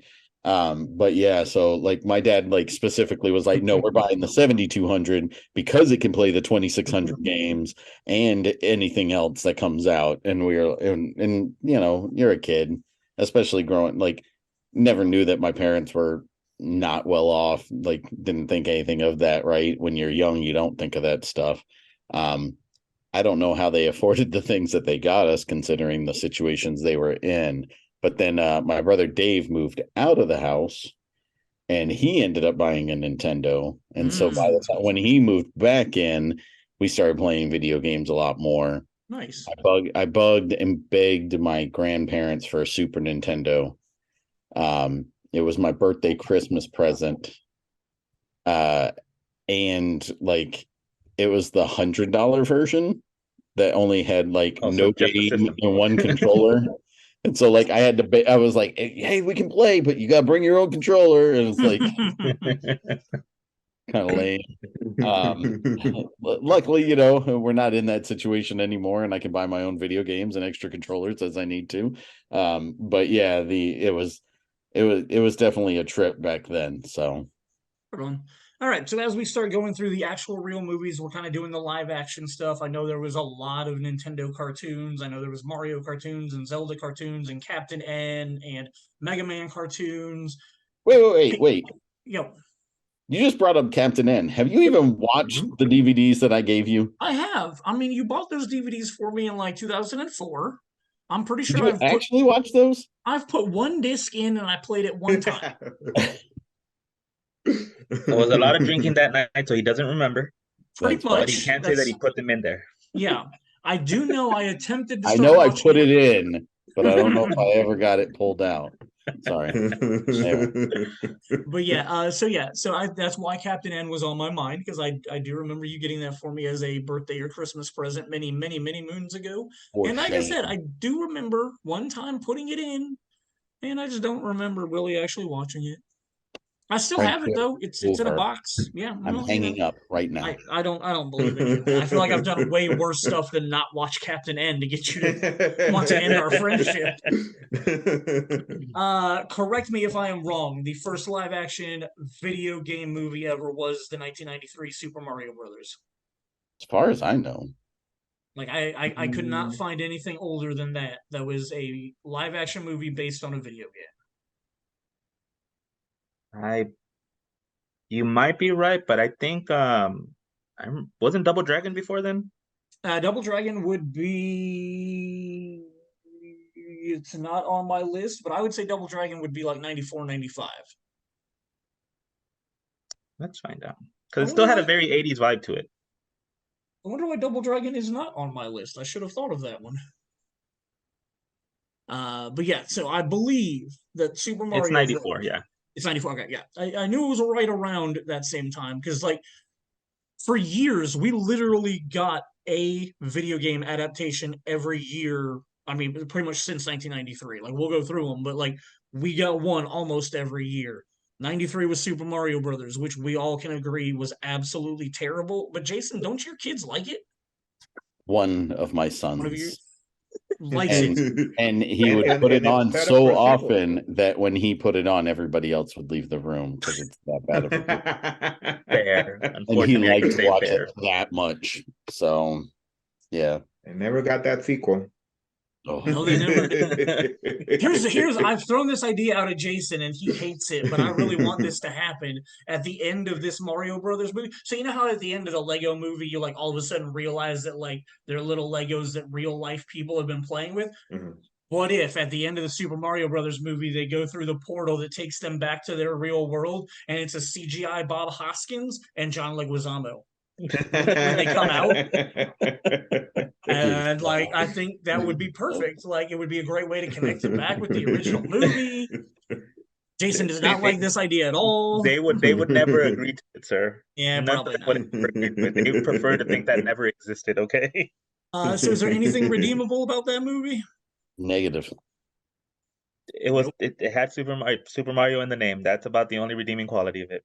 Mm-hmm. And they were like, plumbers. They were plumbers. I'm sure as a kid I still enjoyed it. You get me? Just seeing the little whatchamacallit, the little bombs that were like, you know, on the floor and then they all of a sudden exploded. To me, I thought that was cool, right? Right, but how do you go from giving me like the mushroom-headed Goombas to giving me like these stupid lizard-looking things that were huge? Like, yeah, and then like yeah, why am I drawing a blank on Bowser?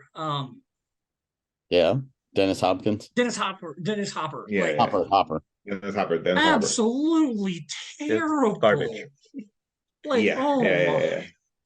Wow. And I've seen and read a lot of different books that talk about like the rise and fall of Sega and during that era of Nintendo. And everyone knew that movie was going to be a piece of shit. Really? Everyone. Because of the sheer amount of times, like because obviously the internet wasn't a thing then. So, but apparently that movie went through 4 or 5 different directors. Oh wow! It went through 3 different full like screenplays. They decided, I believe it was supposed to be. And the main actors were drunk all the time. It was supposed to be Tom Hanks, I think, was supposed to be Mario. Whoa, really? But because he had been during that time, he was big for Splash for comedy movies. They didn't think he could truly act. Oh wow!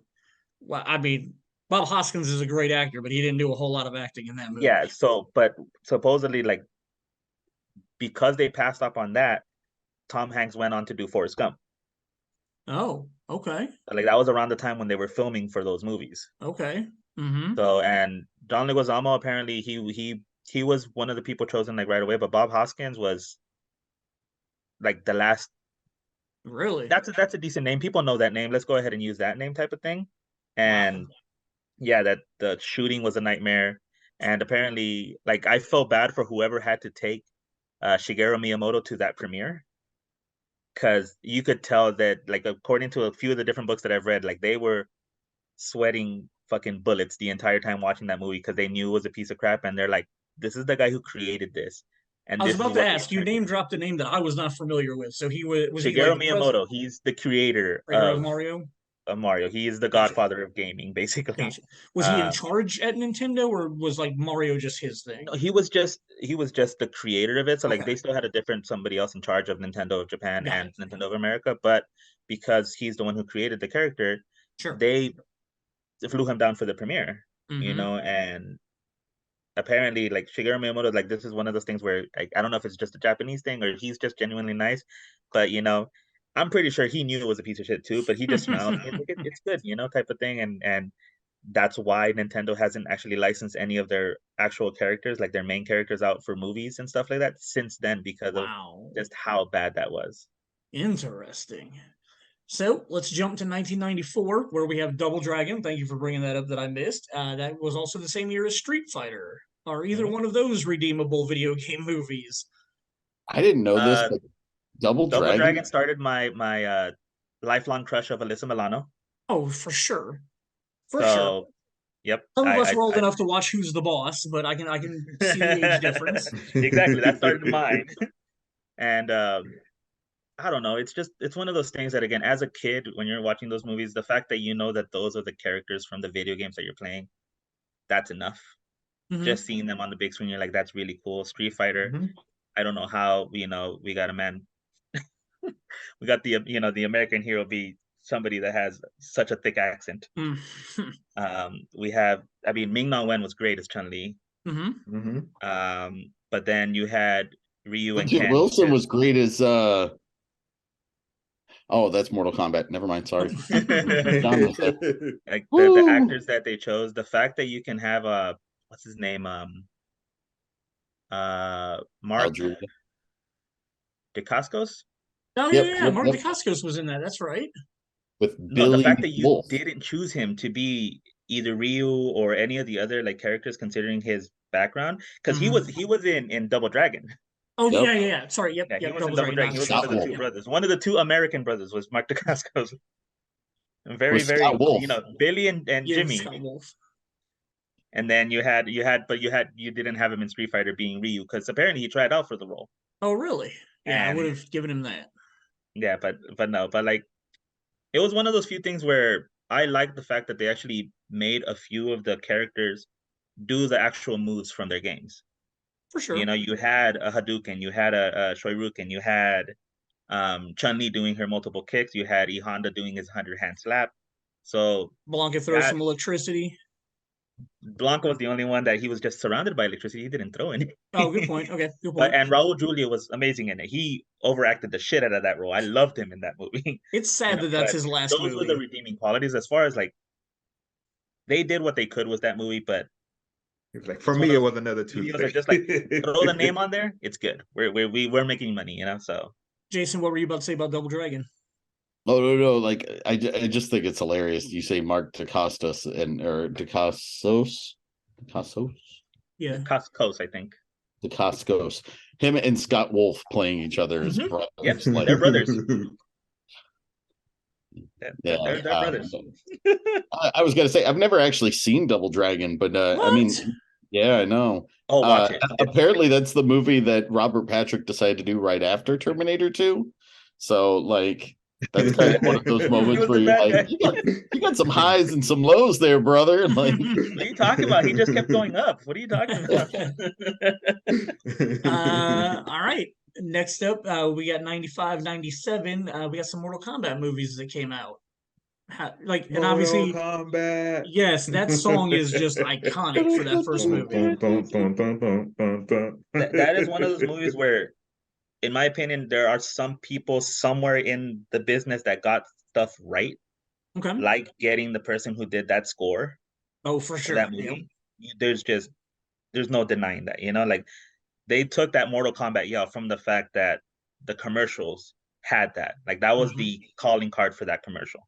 Yep. Was a kid standing in the middle of a empty city yelling Mortal Kombat, and then everybody going crazy because they wanted that, The costume designers were great on that movie. Those characters looked like the freaking characters. And I think for as many people that want to consider it a bad movie, it's one of the best video game movies, in my opinion. I really liked the first one. I didn't care so much for the second one, but I thought the first one, the second one's really bad. Well, and even in Mortal Kombat 2, the video game, like Reptile was one of my favorite characters in that game. And then he was just terrible in Mortal Kombat 2, the movie. Like, they just did a terrible job of, it was CGI in the mid-90s, but, I just was very disappointed with their live-action version of Reptile. Agreed. Sergio, what are your feelings on either of the Mortal Kombat movies? I personally love the first Mortal Kombat, right? I Mhm. think I completely agree with Albert as far as, the costume design and all that shenanigans, right? It's actually the very first movie soundtrack that I bought because I did like the music so much, right? And Mhm. it's I'm not really an instrumental guy, right? But it was one of the first, like, most of it was instrumental, and I actually did listen to the entire freaking CD, right? I Yeah, I did wore listen out to the that entire CD for you, album, man. and it was one of those things that was on regular rotation, whenever I was playing video games, I would mute video games and just put that music on. You get Nice. me? Um, but yeah, I did like,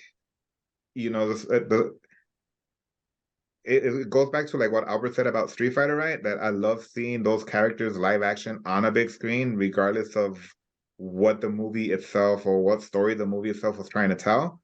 Like I just still didn't even really pay attention to that. So I'm like probably watching Mortal Kombat 2 right now, it'd be like, yeah, it's not a good movie, but I still It's not. enjoyed it. You get me? I love the fact that you get to see Sindel and you get to see Shiva and you get to see, I was just talking to Albert about this earlier, Cyrax and um a lot of those other characters there. And I again, like my thing is it's action movies, right? And one of the subgenres in action movies that I love a lot is martial arts. So just seeing all the martial arts in the first one and the second one to me was just some of the best martial arts I had seen up to that point, right? So like to Absolutely. me, I thoroughly enjoyed all of that. You get me? I'm like seeing, I forget what Liu Kang's the actor, what his name is, but like seeing him fight in that first movie was just Robin freaking Chu? amazing, Shower, Robin Robin Shower. Robin Show, Shu. yeah. Shu. Robin Shaw. Yeah. Yeah. Him and freaking like his first fight, like seeing Sub-Zero like freaking do, the ice ball, freaking having the special effects of like the ice coming all together to do the ice ball. Freaking Scorpion, come on, get over here. Yep. Just seeing all that. I'm like, to me, that's just Or Yeah. yeah, like that. Yeah. I never Yep. thought of it as being a thing that's alive, but that was cool. That was kind of cool. Yeah. it takes me back to a place where I have very fond and happy memories about. You get me? So For like sure. either one of those two. Like again, I prefer Mortal Kombat 1 over 2. Like the one thing that I disliked about Mortal Kombat 2 was just the fact that they killed off Johnny Cage at the beginning. Oh, Right? okay. I thought that was a terrible, terrible move. I was like, how do you kill like one of the main guys from the first one? I was like, at the beginning, I was like, if he got killed like towards the end, I was like, okay, cool, whatever, right? But at the very beginning, I was like, you guys are stupid. And then the two Right? actor But replacements that they got for certain characters, like I loved Bridget Wilson as Sonya Blade. Sonya. She Yep. was gorgeous, yeah, and and I was just then telling him too, I'm like Christopher Lambert as freaking Raiden. Raiden. I'm Yep. like, to me, he's always freaking like The I Highlander. always see him as Lord Raiden. You get me? And like Oh. just his voice has this, gravitas to it. That was just I don't see like nobody else can really replace him, right? And so the guy they got to replace him in Mortal Kombat 2, I was just Two. like, nah, he's not doing it for me. I was like, the other guy was better, type of thing, Although I will say, the chick who played Katana. oh god, yes. Oh yeah. So but yeah, I again, Oh, it's a little far. it's you know me, Shane. It's very hard for me to hate Dislike the anything, movie. right? Sure. And to dislike a movie, right? So to me, again, I dislike the aspect of the fact that they got rid of Johnny Cage, Mhm. right? I dislike the fact that it's not the same Raiden, Mhm. right? But overall, I still enjoyed the movie. I still like it. Honestly, I have gone back to rewatch them, right? Okay. Both of them, So yeah, I did, and it was. And like Albert said, this was like, oh, so they can do movies based on video games and they can do them good, with the first Mortal Kombat. That's what I thought of when did it come out? Like I was 15, Yep. right? I was a teenager. I was 14, 15, and I was like, oh, they can do video game movies that are good, like that's what I thought of Mortal Kombat. Like I thought it was a good movie, and again, to this day, I can still watch it and thoroughly enjoy it, right? Mayor, you got anything So yeah. else to add to the Mortal Kombat discussion? No, like the first one, really solid movie. Second one, I think, is absolute crap.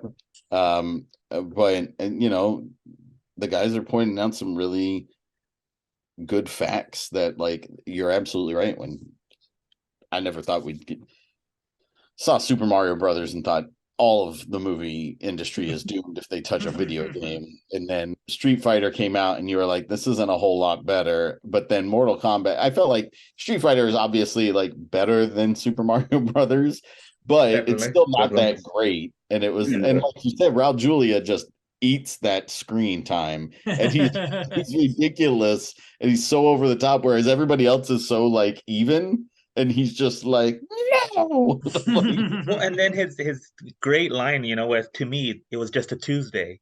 It's one of the best lines to ever, like you can recognize that line just because it was him and the way that he said it. But then Mortal Kombat was another tier up from what they did, and oh gosh, not Guru, what's his name? Goro, yeah. Goro is very ridiculous looking in that movie, but it's fine. It fits. It worked because he actually, you can tell that he was there. It didn't look like something that he was acting against something else. No, it was Goro was there. So yeah, and for the time period that it came out in, it looked fine. Yeah, it's no Mummy Returns with the Rock for sure, but it's it definitely, I don't know, like it was one of those ones where we left that movie and I was like, that was pretty good. That was pretty, like I didn't love it, but I was like, yeah, that was pretty fun. Like that was a good movie. I remember seeing it on opening day, and like back then, the movie theater company that my brother worked for was General Cinema, and they had a rule that you couldn't go see things on opening weekend. Like the earliest you could ever go see something as an employee was Sunday night. If you could get into it, it was going to be Sunday night. Don't even bother asking on opening weekend, Friday or Saturday. But we ended up like convincing my brother, and somehow he got us into there, and it was a sold out show, and it was like right after school. I mean, like it was like a 3:40 or 4:00 showing, and it was packed. There was not a single seat that was empty in that auditorium, and it was fantastic. But everybody was super pumped when Scorpion came on screen or Sub-Zero came on screen. It was a good atmosphere too. Like kind of like, it's kind of like those midnights that don't happen anymore. Like it was a packed auditorium, literally sold out, and everybody was like shitting their pants every time. People were there to watch that movie. They were ready for it. Yeah. Like it was definitely it was definitely one of my like earlier experiences of like movie theaters, and like how much an audience can add to the movie, right? Because and Albert was there too. We all went together to watch that movie, and like literally we started giggling and like we were freaking 4 or 5-year-old kids and whatnot when we were watching the movie, and like we actually had kids running down the hallway yelling Mortal Kombat and whatnot, before the movie even started, right? And it was just, everybody was hyped to see the movie. Like when we were at that, because I think we did watch it opening weekend, right, Alvin? Right? I think we watched it at the Americana.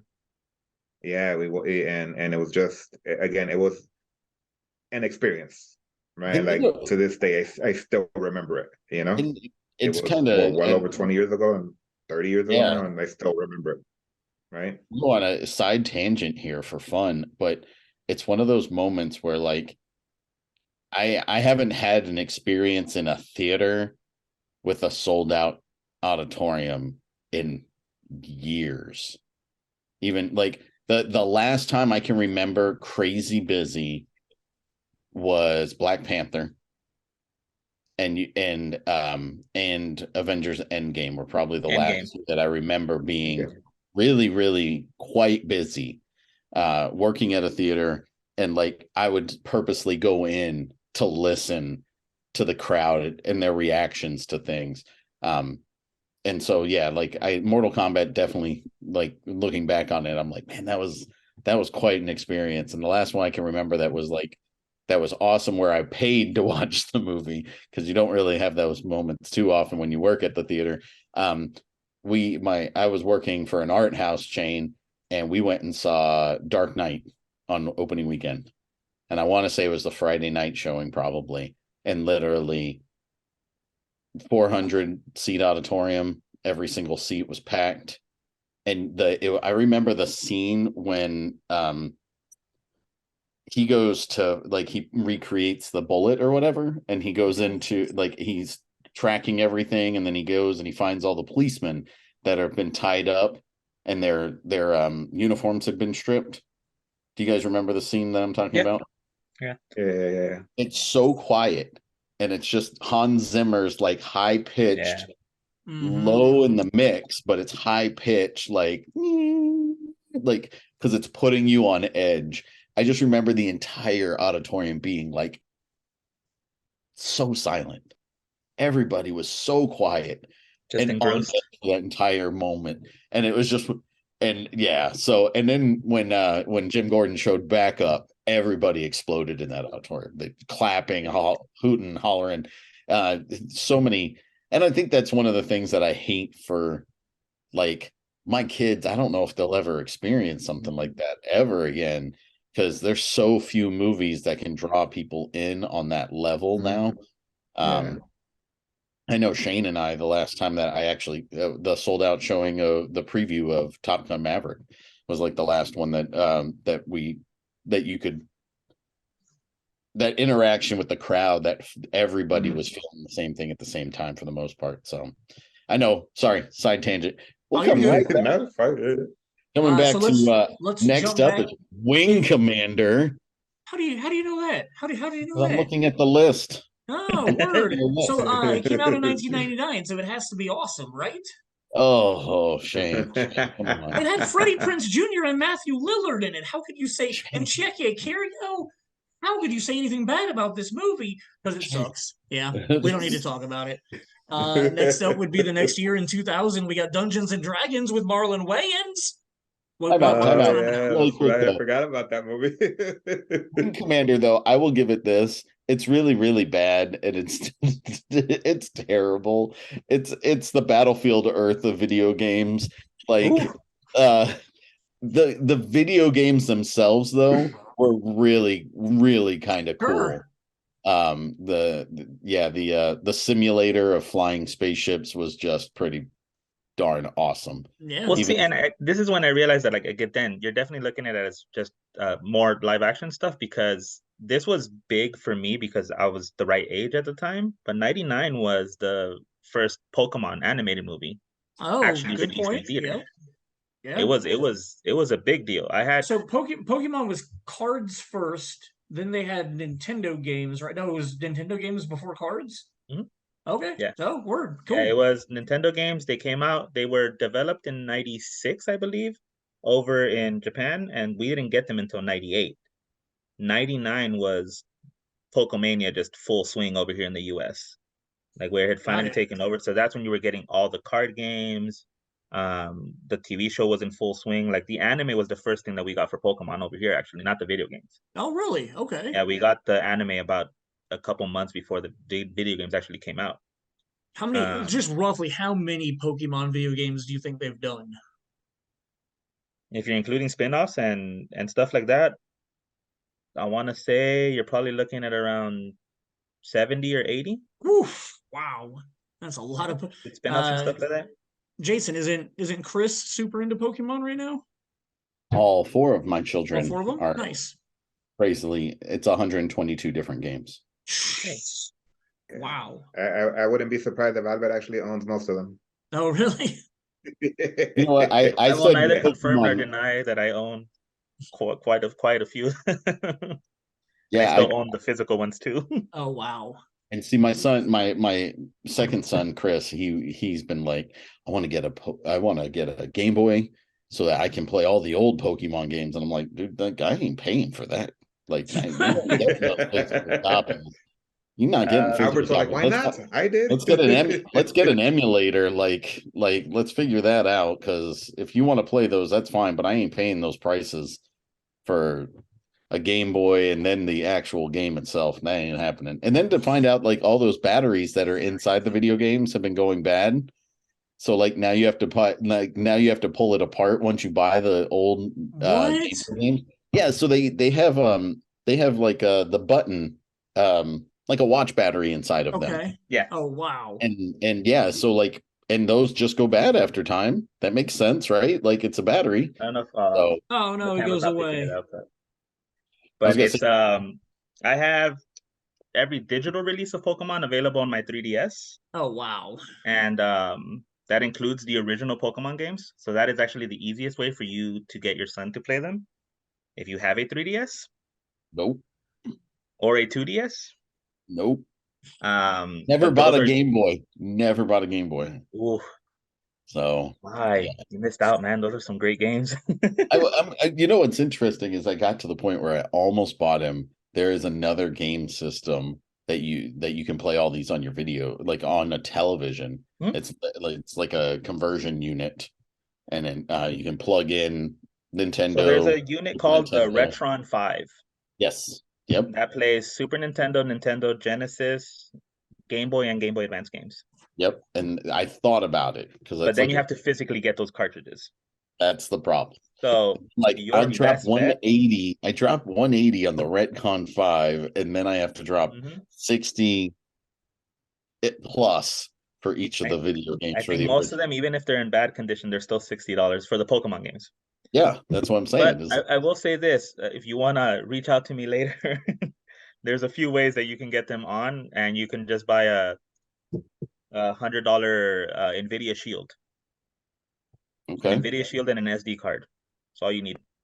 You already have Xbox controllers, or you might already have PlayStation controllers. Those can be your controllers to them, and Well, you and can we've play them got on the TV. I mean, we've got the Switch, we've got Xbox, we've got everything. So like, and I don't mind buying a new controller even if I had to, like, so that he But could play the them. the NVIDIA Shield is a Google machine, so there are emulators that you can put on there very easily, and they work wonderfully. That's how I have connected to my thing. If I really want to play an old school game and I ever want to record it for something, I usually play it through that. Interesting. I'm looking up in Video Shield.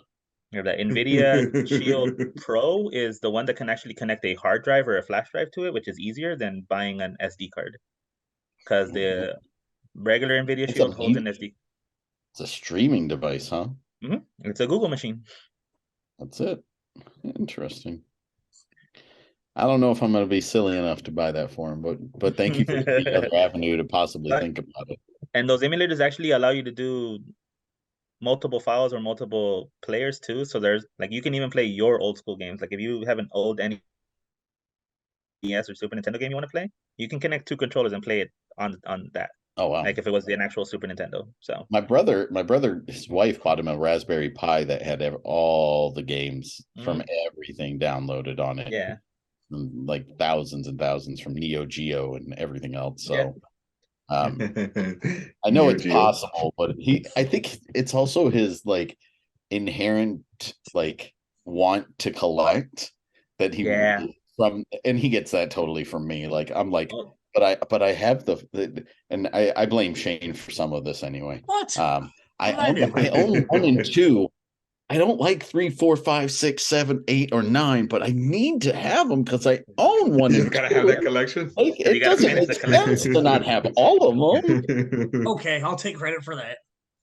It's a problem. That's why I don't go to cons anymore because I will spend too much money on buying the physical games. Did you ever own the physical version of Dungeons and Dragons that became a movie in 2000 with Marlon Wayans? Stop. This isn't a video game. It's a board game, sir. Cool. All right, let's move on. 2001 was Tomb Raider, which there we go. An iconic video game chick played by a beautiful woman that Sergio's already both of you guys brought up earlier. They had to pack her. They had to pack her quite a bit. What? Yeah. I don't know. Yeah. Maybe. You lie, sir. Don't ruin what my brain said. No, I don't know. Things like it still looked nice. What are you talking about? Yes. Still a beautiful woman. Like, I remember middle school. This movie was always awkward for me because of the fact that she was acting with her dad again. Apparently, it was the first time that they had like hung out in a long period of time. So I just felt like that came through a little too much in their characters, where it was very awkward and didn't go over so well when I watched it. But that's just kind of my opinion. The movie was fine overall, but way better than the second one. Yeah. I totally agree. So the Yep, next I agree. year, 2002, we had the movie Behind Jason, which I know Sergio for a fact is a huge fan of both the video game and the movie franchise. Albert, you in the same boat?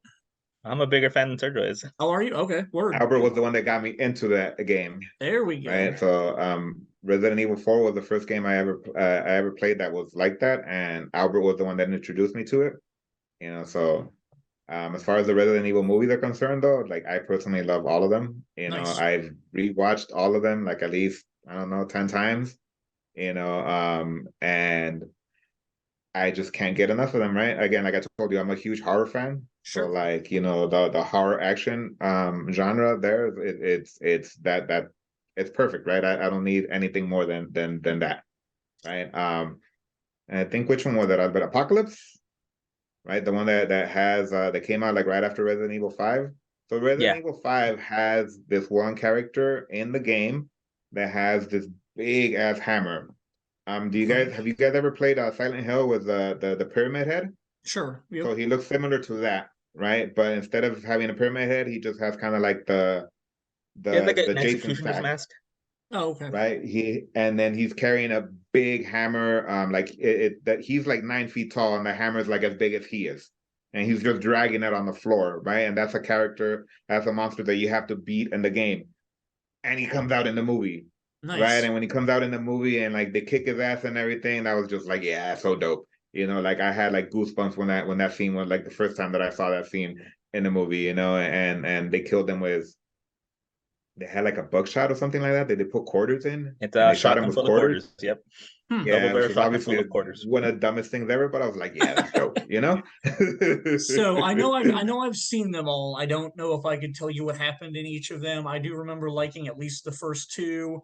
I think the rest of them kind of blurred together with me. But which movie was it? I have a specific scene I remember with the laser sequence, and then That there's was like number diamond. one. That's the first one. Okay, I remember the Well, number one diamonds. and the last one.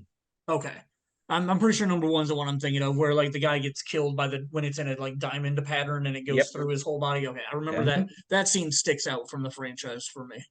Wasn't that was the very first one. That was when they were trying to get into the what's Hive? it called? The Hive. Wasn't that Lance They were Reddick trying though? to get into the Was it? No, Was he the actor? No. No. No. Oh no, He I know who like he was him. now. Yeah. Yeah, no, Lance Reddick they were played trying to like get into the Hive. Tasker or Whisker or somebody like that. Wesker in the new Wesker. Resident Evil. Yeah. Okay, there we go. Colin Salmon was the guy who Yeah. got caught up by the. So the main reason I picked it for my background is actually this is my favorite video game adaptation. Nice. The very first one.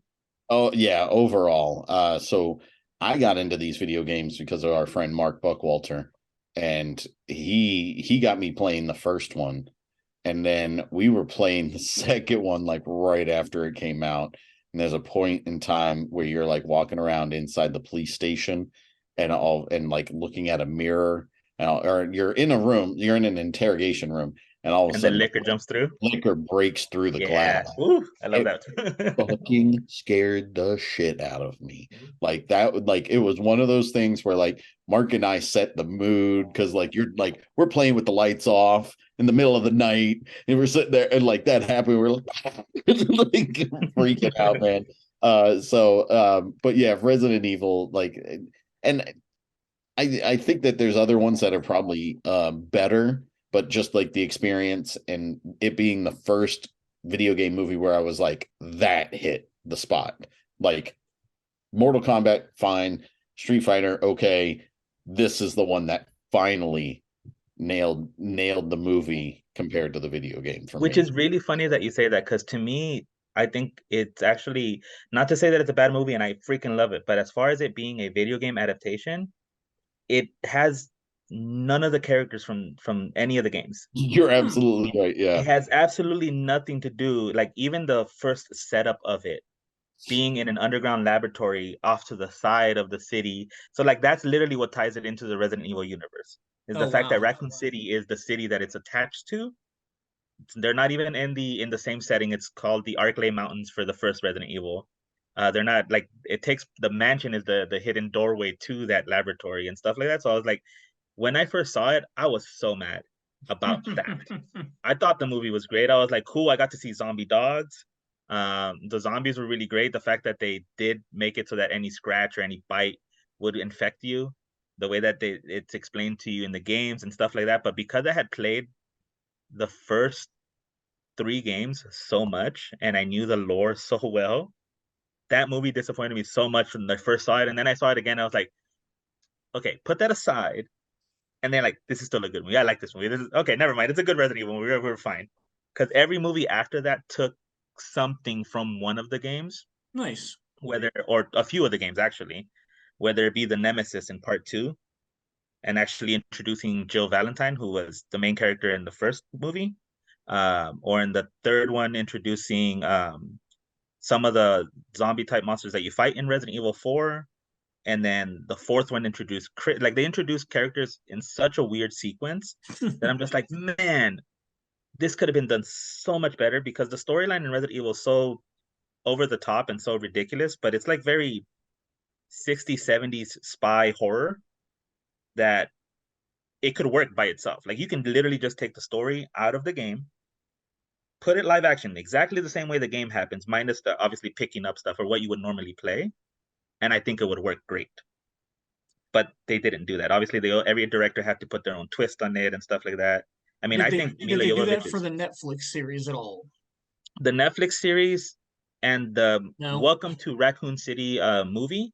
That last movie that came out was actually made by like fans. Like you can tell that they love the games.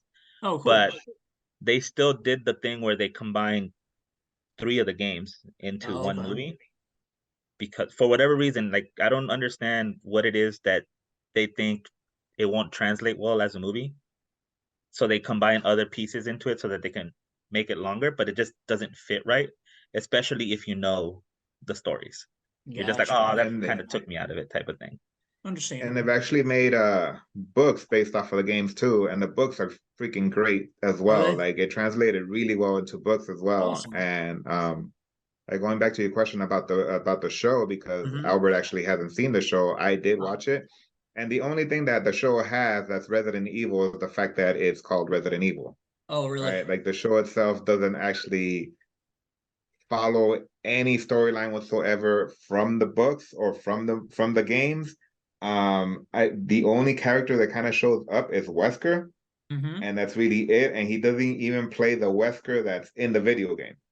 Right? He's like a completely different Wesker. Like the way they explain it is that it's a clone of Wesker. Oh, wow. Okay. Right. So he's not, so he's actually a family man. He works for Umbrella, but he has these 2 adopted daughters that he's taking care of. Right. But the only real reason why he's taking care of them is because he needs their blood in order for him to survive. So if he's a clone, he can deteriorate or some shenanigans like that, right? Oh, wow. So he draws their blood and whatnot, and he gives them a bullshit excuse about, that they need, that they're sick, and so that's why he's taking their blood in order for them to figure out a cure for them and whatnot. But really what it is a cure for him. Oh, right? Wow. And that's how the story goes, right? But again, the only thing that it has as far as Resident Evil is concerned is the fact that his name is Wesker, and the title of the show is Resident Evil. Wow. And that's it. So yeah, it's one of those things that like I talked to Albert about that. I was like, I feel it's very frustrating because I feel again that the storyline would translate perfectly fine to a movie, right? And they just never ever decide to go with the storyline. Gotcha. Right? They always just come up with their own thing to be like, oh, and we're gonna name this person this and this person this so that people think it's Resident Evil. Right? That's for the most part. Oh, and we're gonna throw zombies in there too. So that people think it's Resident Evil, right? So, gotcha. But it is what it is, right? I'm like, I feel like there's never going to be a good adaptation of it, or like a more accurate representation of what Resident Evil is. Well, the next 3 movies we have to talk about, we can breeze really quickly through after I mention them because they are the Uwe Boll trilogy. That would be House of the Dead, Alone in the Dark, and Blood Rain. 3 movies that I don't understand how he ever got the money to make any of them. Why did they keep on giving him money to do the movies? I don't know why. Thank God Germany finally shut down the loophole that he was using to make movies, so he is having a much harder time now making films. And you know what the sad part is I've seen all three of those. I've seen all three of them also, and I hated all I've seen all three of them as well. So have And I. you I've love even all seen three the of them, sequels don't to you? Blood Rain. Sergio and I both wholeheartedly agree that Blood Rain is just one of those movies that went so far to the bad side that it came back to being good. We enjoy it for how bad it is. Christiana Okay. Loken is Yeah, just because She is beautiful. a lot of like, especially a lot of like Michelle Rodriguez is a freaking delivery. I'm like sometimes when like she says stuff, I just start laughing. Like it's not meant to be funny, right? But I just start laughing because I feel like it is funny. So in 2005, we got Mr. Dwayne The Rock Johnson in Doom. That was pretty bad. I do not remember anything redeemable about It that was movie. bad, but the fact that they did a first person movie view, I love that. That was great. Like What I'm was not a big fan of the Doom games. That was the redeeming quality. Yep. Definitely. What was the other first person movie that we saw, Jason, with Sharlto Copley was the main character in it? Hardcore Henry. Yes, thank you. Yeah, that was a lot of fun for. It wasn't a great movie, but because of the first person aspect of it, I felt like it was a lot of fun. I like Doom. After Doom, in 2006, we got Silent Hill. I know I saw it. I don't remember anything about it. I don't remember if it's a good video game adaptation or not. Yeah, I'm right there. Never saw it. It's one of those things where I believe for the most part, like you're either a full-on horror fan, or if you end up liking one of the two big horror games, as far as the industry is concerned, you tend to be that camp. So I was Resident Evil, so I never liked the Silent Hill games, and never interested in watching the movie. Sergio, have you seen it? I know I saw the movies. I've never played the games. Got you. With the movies, they were just more confusing because it was they went into like this other realm, like just because they went through some fog and whatnot, and so you didn't know whether they were in our world or that world, right? So it was just, and I'm sure if I would have probably played the games, I would probably understood it a little bit more, right? Yeah. But I mean, they were just whatever. They were just there. You get me? Yeah, I remember it was a very foggy movie, and I don't remember liking it very much. The next Although I don't year, think Sean Bean actually died in that movie. I think he did. Which is, I I'm think, pretty the only sure he thing. did. No, I'm pretty sure he died in it. I think it was one of the few movies where he didn't die because I think he came back for the sequel. Oh, did he? Maybe. Yeah. 2007, we got Timothy Olyphantastic as the Hitman. And that movie was all right. It had a decent cast. I remember it being an okay shoot 'em up movie, like nothing that stands out, but I remember being like, all right, this is cool. Yeah, again, I'm an action guy, so yeah, I'm an action guy, so like anything with people getting shot and whatnot, and people flying, shooting their gun up in the air and going, it's fine by me, Very nice. So I saw that one and the next one. I thought both of them were good. Mayor, your opinion I prefer the first one over the second one. Oh, by far. The second one I don't remember being good at all. I can't remember who was even in the second one. I know they recast / rebooted. It wasn't Timothy Olyphant again. Oh, it was Ruby Friend. That's right. Oh, okay. To be honest, I don't remember if I know I never played the video games. Never something that I really got into. But yeah, I remember seeing the Timothy Olyphant movie, but I don't remember anything about it at all. So because of the way the story works for the game, it doesn't really have a story. I mean, you're just a hitman, you're Agent 47, and that's pretty much the extent of the story. Here's your target, go. Those movies pretty much you can make whatever story you want to it and just make it an assassin story, and there you go.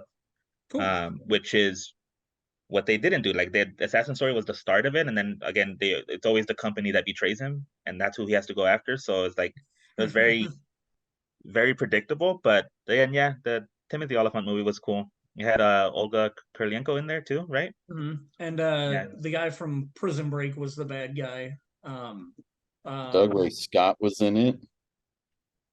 Who's Robert Kepner? That guy. He played Teabag on Prison Break. Yeah. Oh yeah. Yep. Yeah. Robert. So, yeah, I remember him. I remember him dying. But yeah, I don't remember the second one hardly. I know I saw the second one because I was working at Glendale with Jason, so I know I would have watched it, but I don't remember it at all. In 2008, we got Marky Mark as Max Payne, a game that I did not play, but I heard a lot of things that people liked it. So I did not. the slow motion was- stuff wasn't your thing? Well, no, the slow motion stuff was great. It's just Okay. that they chose the very dark way to film it. Like, and I don't mean Mhm. like dark as in theme, as in dark as in the movie was dark. It was just Got it. really hard. And I was like, it just, you never felt engrossed. It always felt like I was definitely watching something on a screen as Got it. opposed to experiencing the movie, which is why I didn't like it. Sergio, did you like it? It was okay. Okay. I never played the games either, right? Ah. And I actually did watch it not too long ago, right? Oh. Because I was like, oh, this is a movie I haven't seen. You know, I watched it maybe like a year ago, I want to say. You know, and I was like, Time didn't hold this is up. really a video game? I was like, okay, cool. Let me watch it, right? And it was okay. It was like whatever. I didn't necessarily think it was bad, but it's probably not something I'll go back and watch either. Mhm. Jason, Right, I know so- you're a Marky Mark fan. Do you remember it at all? The movie's bad overall. Like, for me, it just did not hit any good. Like, and I played the video games a little bit. Okay. It was another one that Mark was really into, so like I would go over and hang out with him and play a little bit and watch him play, and I like the feel of the video game and the bullet time that they used in the video game, but the movie just was very flat. Got it. So the next year we got the Chun-Li Street Fighter movie. We briefly touched on it when we were talking about Street Fighter. I have major problems with M. Bison in this movie, even though I love Neil Madonahue as an actor. That character was so terribly done in that movie. What do you? I know you guys are big Street Fighter people. What are your feelings on that one? It, It doesn't exist. Okay. Yeah, I don't know. It was Okay. Never Like, saw it. Yeah, it's one of the few movies where I'll tell you that, yeah, it was a bad movie. Yeah, was- that it was a that bad movie movie. was really bad. Jason, you Kristen didn't Krug, miss right? anything. like What's I that? think that's the only Kristen Krug, right? Oh yeah, yep. Yeah, that was the only redeeming quality to it. Wasn't the guy from the Black Eyed Peas Vega? Yes. Like, really? Yes. Well, I'm drawing a blank on his name, but yeah, the Black Eyed Peas dude was Vega in that movie. Yes. Yeah, bad. Just Will I bad. Am? No, not Will I Am. him. One of the other guys? Apollo, or whatever his name is. I don't know. I did not Fergie. The taller one in the Black Eyed Peas, that one. Yeah. Moon This was not Bloodgood was in Fergie. it. Chris Klein was in it. Maybe I did see Yeah, this. Chris Klein was so bad in it. So bad. Moon Bloodgood is such a pretty lady, though. That's Yeah, right. she is. So in 2010, we got the Prince of Persia. I did I not. liked it. I see thought it was this one. cool. You did or did not what? I did not see this one. Okay. So Prince of Persia, I never played any of the games. You guys play them? Oh yeah, And I did- love and the did the games. movie hold I up? love the games. The movie does not hold up anywhere near with the games, but as a movie itself, I thought it was perfectly fine. Okay. I know the big controversy on it was the fact that they got a white guy to play a Persian guy. Yep. I personally just I don't necessarily care. You get Sure. me? I could easily look past that. So to me the movie was okay. It was fine. Gotcha. The movie was definitely very mediocre. The casting in it was questionable. It was one of those things where the main actress was very pretty, and Jake Gyllenhaal, I just, okay, sure, you're the prince, let's go. But there was things of the ways that he did in that movie and playing that character that just didn't hit. It just landed really flat. And I was just like, okay, it's a movie, it's fine, let's watch it, type of thing. You know what's interesting is Disney had this is another one of those Disney movies that from the way that everybody spoke about it and everything else, this came out around the same time that they did Lone Ranger. And so like everything seemed very formulaic in how they were building things and just trying to it's like they had a template and just said, here, throw these characters in there, and that's what it is. Absolutely. And now I'm looking at the cast and I'm like, crap, did I see this movie? Because I might have. It's 2010. I might have watched it. I can't remember. It just blurs into everything else. It's a very forgettable because I movie. remember Gemma Arterton being absolutely gorgeous in it, and I'm like, or did I just watch the trailer a bunch because it was a Disney movie? Like, Right. Like, and it was a trailer that was on everything at that point in time. So Yeah. I don't remember if I watched this or not, to be honest. But yeah, like, whatever. Like, no, like, and kind of like the whole like bringing it back to Kingpin being played by a African American in the Daredevil movie. Like okay, I get it. Maybe you could have gotten a Persian, but are you going to back a $200 million movie? Yeah.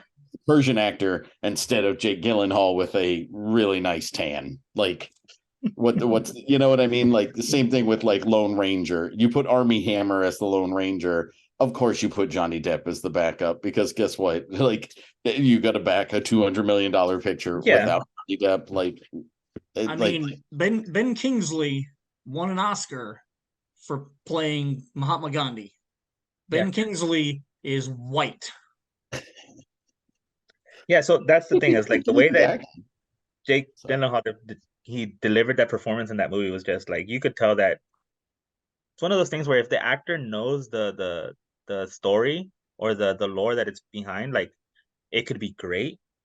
Where they either have to be passionate about it or you can tell that he maybe read a synopsis of the video game and said, "Oh, okay, I know this," and just took a generic thing that matches what he thinks it is and says, "Okay, I'm gonna play it like this." Jake Gyllenhaal signed on to do the Division movie about 5 years ago, and I still haven't seen that come to fruition. I don't think he will, probably. So we're going to be able to jump ahead now to 2014 because from 2010 to 2014 was a lot of sequels for a lot of the movies we've already talked about. We can skip over them. But in 2014, we got Need for Speed. I like car movies. It was okay. It's not great, but Aaron Paul and Imogen Potts, I felt like were an okay couple in the movie for the stupid storyline that they had, but it was okay. It was ridiculous at times, much like the Fast franchise. I have never to bothered watching it. Oh, really? Okay. It's got a 6.4 on the IMDb. Okay. All right. And I remember, and I gave it a 3-star out of my 5 scale. So I gave it a 6 on the IMDb because it was fun enough. It was entertaining enough. Yeah. I've forgotten what happened in it besides the fact that Aaron Paul was racing across the country for something. But yeah, overall it was okay. Nothing memorable about it though. You got any memories of it, Sergio? Nah, I've never been a car guy. So I've never played. I mean, I think I've played the Need for Speed game maybe once just because I wanted to get an easy achievement, right? Okay. That's basically the only reason why I got and it was on the the Game Pass, right? So it was free. But like when the movie came out, I was just like, oh, okay, and just never bothered watching it. Okay.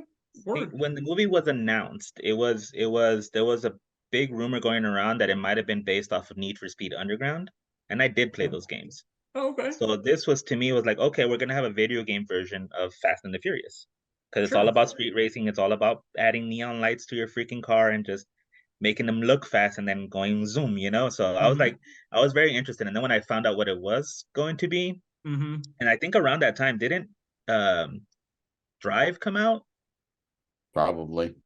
Around that time, and it looked Drive might have been a couple years. I think Drive was like 24. Maybe it was 2016. It might have been within the year, time. I think. But like it looked very much like it was that exact same movie, just with different actors in it from the trailers. Yeah. So I was like, yep, not interested. It's not going to be an underground type of street racing thing. I'm good.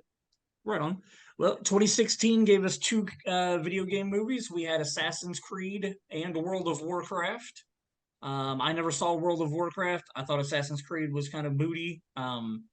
It was okay, but I don't really remember enjoying it very much. Of those 2 in 2016, what are your thoughts? I'm a huge. Sorry, go ahead, Sergio. I'm a huge Assassin's Creed fan, right? Yep. Like that's one of my favorite franchises ever in video games. Like that's what I'm actually wearing right now. Oh, nice. Right? It's my Assassin's Creed shirt. But yeah, because I'm a such huge fan with the games, right? That the movie it definitely did feel flat, right? Yeah. The only thing that I do like about the movie though is it still has certain aspects that you do in the video game that come out in the movie. Yep. Right? He does the leap of faith, he comes out with his whole getup, He has the hidden blade, right? He jumps up and assassinates somebody with a hidden blade. All that was just like seeing that on a big screen and seeing somebody, you know, running up to somebody and just doing the instant kill and whatnot was just, it was awesome, right? But it was one of those things where it seemed like they just wanted to hit those spots and didn't really care what else was going on around, right? I will be honest, I World of am very Warcraft. glad that they didn't do a whole lot of the sneaking around and just following somebody for 15 minutes while you're trying to pick their pocket. I'm glad they left that out of the movie because that They was should have the done an reason evil that I version of stuff, stopped you know? caring. With World of Warcraft, I've never actually been a PC gamer, right? So I've never really played any games on computers. Like I've always been a console guy, right? So I went into the movie to watch a movie, right? Cool. Not necessarily to compare it to a video game or anything like that. And I thought it was fine. You know, World of Warcraft, I thought it was fine. I enjoyed it for what it was. Cool. Right. Albert, your opinion on two of them? Same? Yeah. Cool. Warcraft was very much your generic cookie cutter fantasy movie, in my opinion. Like it didn't do anything special. And again, I don't play those games either. I just, because they're MMORPGs, I feel like there's way too expansive of a world for you to tell a focused story in. Sure. So it just, to me as a movie, it just wouldn't work. And then Assassin's Creed, same thing. To me, as long as it hit those spots, I was like, okay, cool, that's an Assassin's Creed movie. Whether it was good or not, it doesn't matter. It's just as long as it hit those spots. He came out in the whole white getup. He had the hidden blade, assassinated somebody, did the leap of faith into the thing. I'm like, cool. I came out of that movie happy. They fulfilled my expectations, but it wasn't good or bad. It was just there. Right on. It exists. Assassin's Creed, I'm kind of with everybody. It was just blah. It was there. And I didn't play the video games much, so I wasn't as excited when he did those things. It was just like, oh, okay. I bet you they did that in the video game. But then Warcraft, I never saw it while it was in the theaters. It was something that at one point it was on sale on Apple for like $5. I was like, you know what? I loved Moon. Duncan Jones is a great, like I really enjoyed that movie. So I was like, you know what? They gave him this huge budget to make this big, expansive fantasy film. I was like, let's give it a shot for $5. So I bought it for $5 on Apple, and then I watched it. And I don't know what it is about that movie. There's something about it that makes me enjoy it way more than I ever thought I was going to. Really? Like, yeah, it's one of those ones where like I'm like, there's no reason either. Like it's not like I can watch it and be like, oh, it's got great this and this and this. It's more just like I like it. It works, and I like it for some stupid reason. Don't have a good answer to it. It's enjoyable while you're watching it. It's forgettable after you're done watching it. I've watched it a few times. Yeah, like it was just one of those things where like, and they put a few big name actors in it. Did. Paula Patton was like huge at the time that they signed her to do that. But like, yeah, for some strange reason, just totally dig it. And so it's weird because I don't have anything to pinpoint why, but it's enjoyable for me. So all these movies that we've been going through so far, we're about to hit 2018, and I think for me, my personal opinion is 2018 is when we start seeing a very big upswing in good video game adaptations. We had a good one and a bad one in 2018. I really enjoyed the Tomb Raider reboot. I wish it would have still had Angelina Jolie in it, but the girl that they got was fine. I felt like it was a decent story. I feel like it was well shot and well done.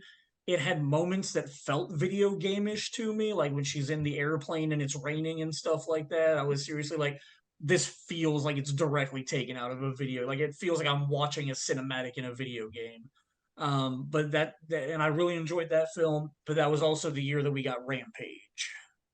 what's the wrong with Rampage there, Shane? Like, Man, it's got The Rock and bigger meets bigger, like, or big meets bigger. And man, like Rampage had a couple of moments where I was like, okay, this is really cool. Like they're doing the three monsters fighting each other on the city.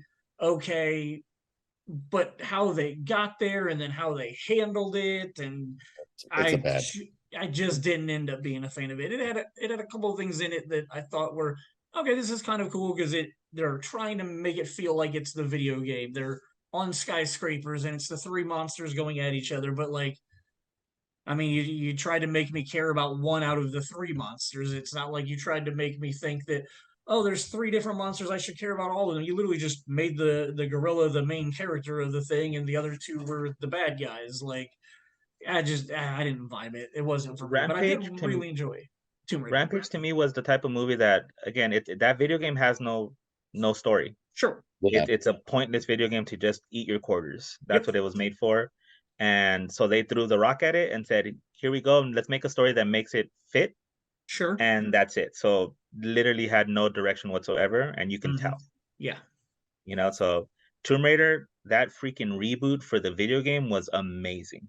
So seeing that up on screen was also amazing because they stayed pretty true to it. Like I think that movie was more of everything was executed really well, which is why that movie feels good. Like it feels like a good movie. Like you can't really pinpoint anything that's excellent about it. You can just say that the cinematography is great, the acting is good, the story is good. Like it's, again, everything is just a solid 7. Let's go across the board, solid 7. Good movie.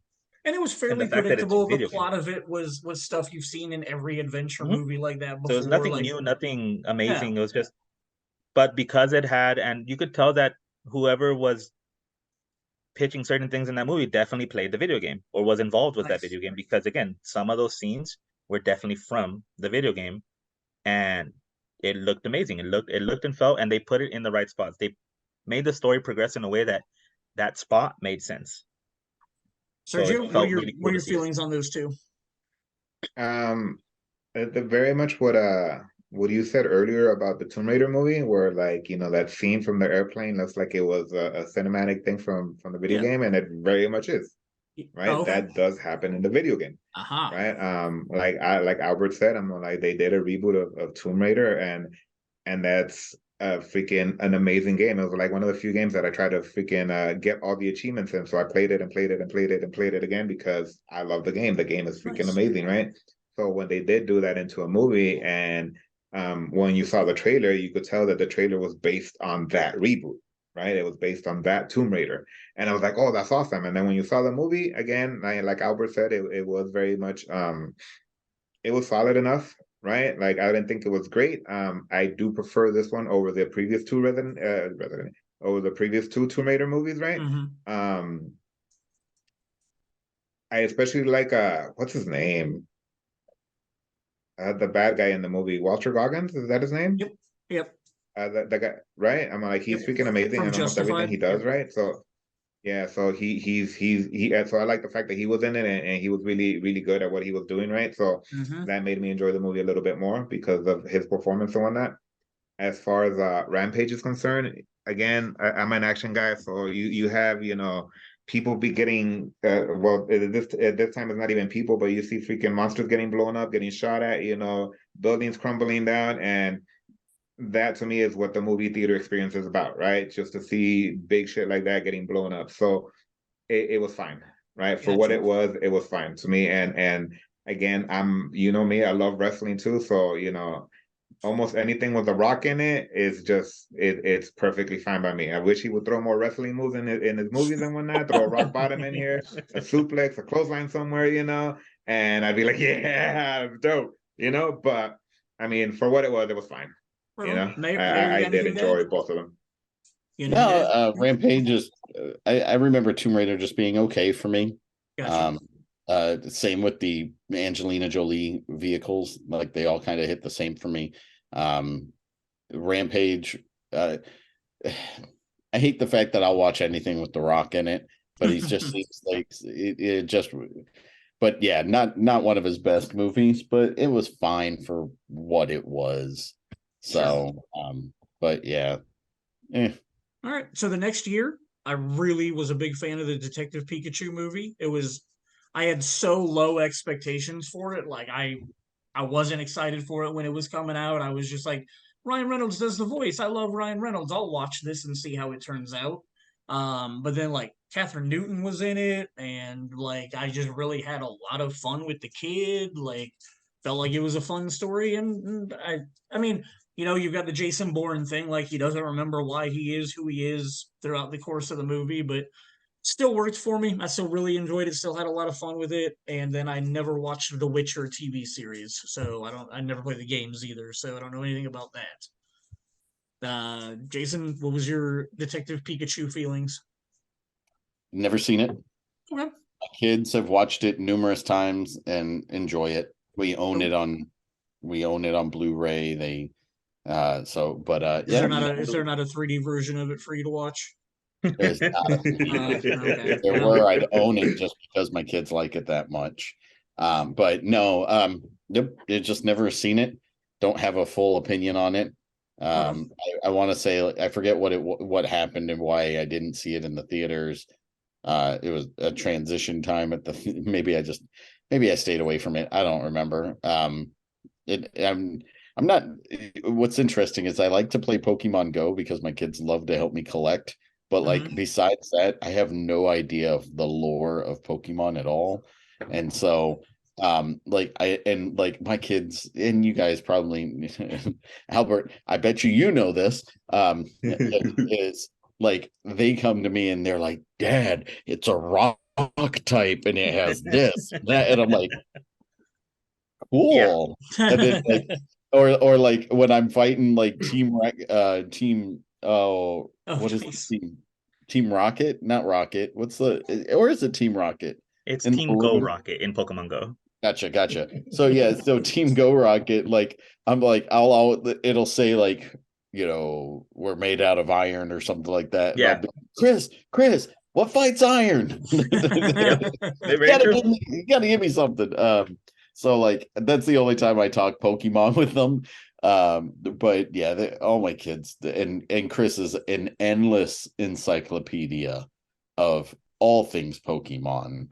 And I mean, like, it's one of those ones where like you could have like it's amazing the knowledge that he holds in his brain for that game. And he's only played a few of them, but like I said, he's the one who wants to play every single one since the beginning if he could find a way to do so. So right on. The next year, 2020 during COVID, we got the Sonic movie, which I think definitely skyrocketed. Go ahead. that came out right before COVID. Like it was literally like right before COVID happened. And I don't have know to why say, I didn't see it in the theater then. I didn't see it until I watched it at home. I wonder why I yeah, missed we, it in the we theater. definitely had it at the theater when we closed. Okay. But I have to say, by far my favorite like video game movie. Like It's a lot of fun. Resident Evil holds a special place because it was the first one that hit the mark for me. This one, beginning to end, lots of fun, very silly, totally worked. So I know it's a Sega game, but Albert, do you have an opinion on Sonic? Well, it was amazing. It was Good. was a lot better than I expected it to be. Obviously, it being the rival franchise mascot made it. I was like, I don't know what, because his games suck. The Sonic games have sucked so bad. Like, I feel bad for Sonic fans because besides the ones that have done as far as like a reboot or a reimagining of the original Sonics, those Sonic games end up being really good. But any of the 3D Sonics, any of the other ones, for whatever reason, they just are very, very, very bad. So I had very low expectations for the movie. And they had that whole controversy where after the first trailer came out and people just talked so much shit about that CGI that they fixed it, that I think this is one of the few times that public outcry actually worked for the benefit of the movie, because it looked amazing and it was really good. If you had ever seen any of the Sonic cartoon shows or read anything about Sonic, like the whole thing was his scene at the bar where he goes super fast and eats some chili dogs and stuff like that. That was a throwback to the cartoon show. Like he loved chili dogs. So it was really great. It was a lot better than I expected. I did like because they came out so close to each other. And again, I wasn't a Sonic fan as a kid. I was like, I definitely preferred Detective Pikachu because they're so close together. I always pair them together. But this was one of the best video game adaptation movies I'd ever seen.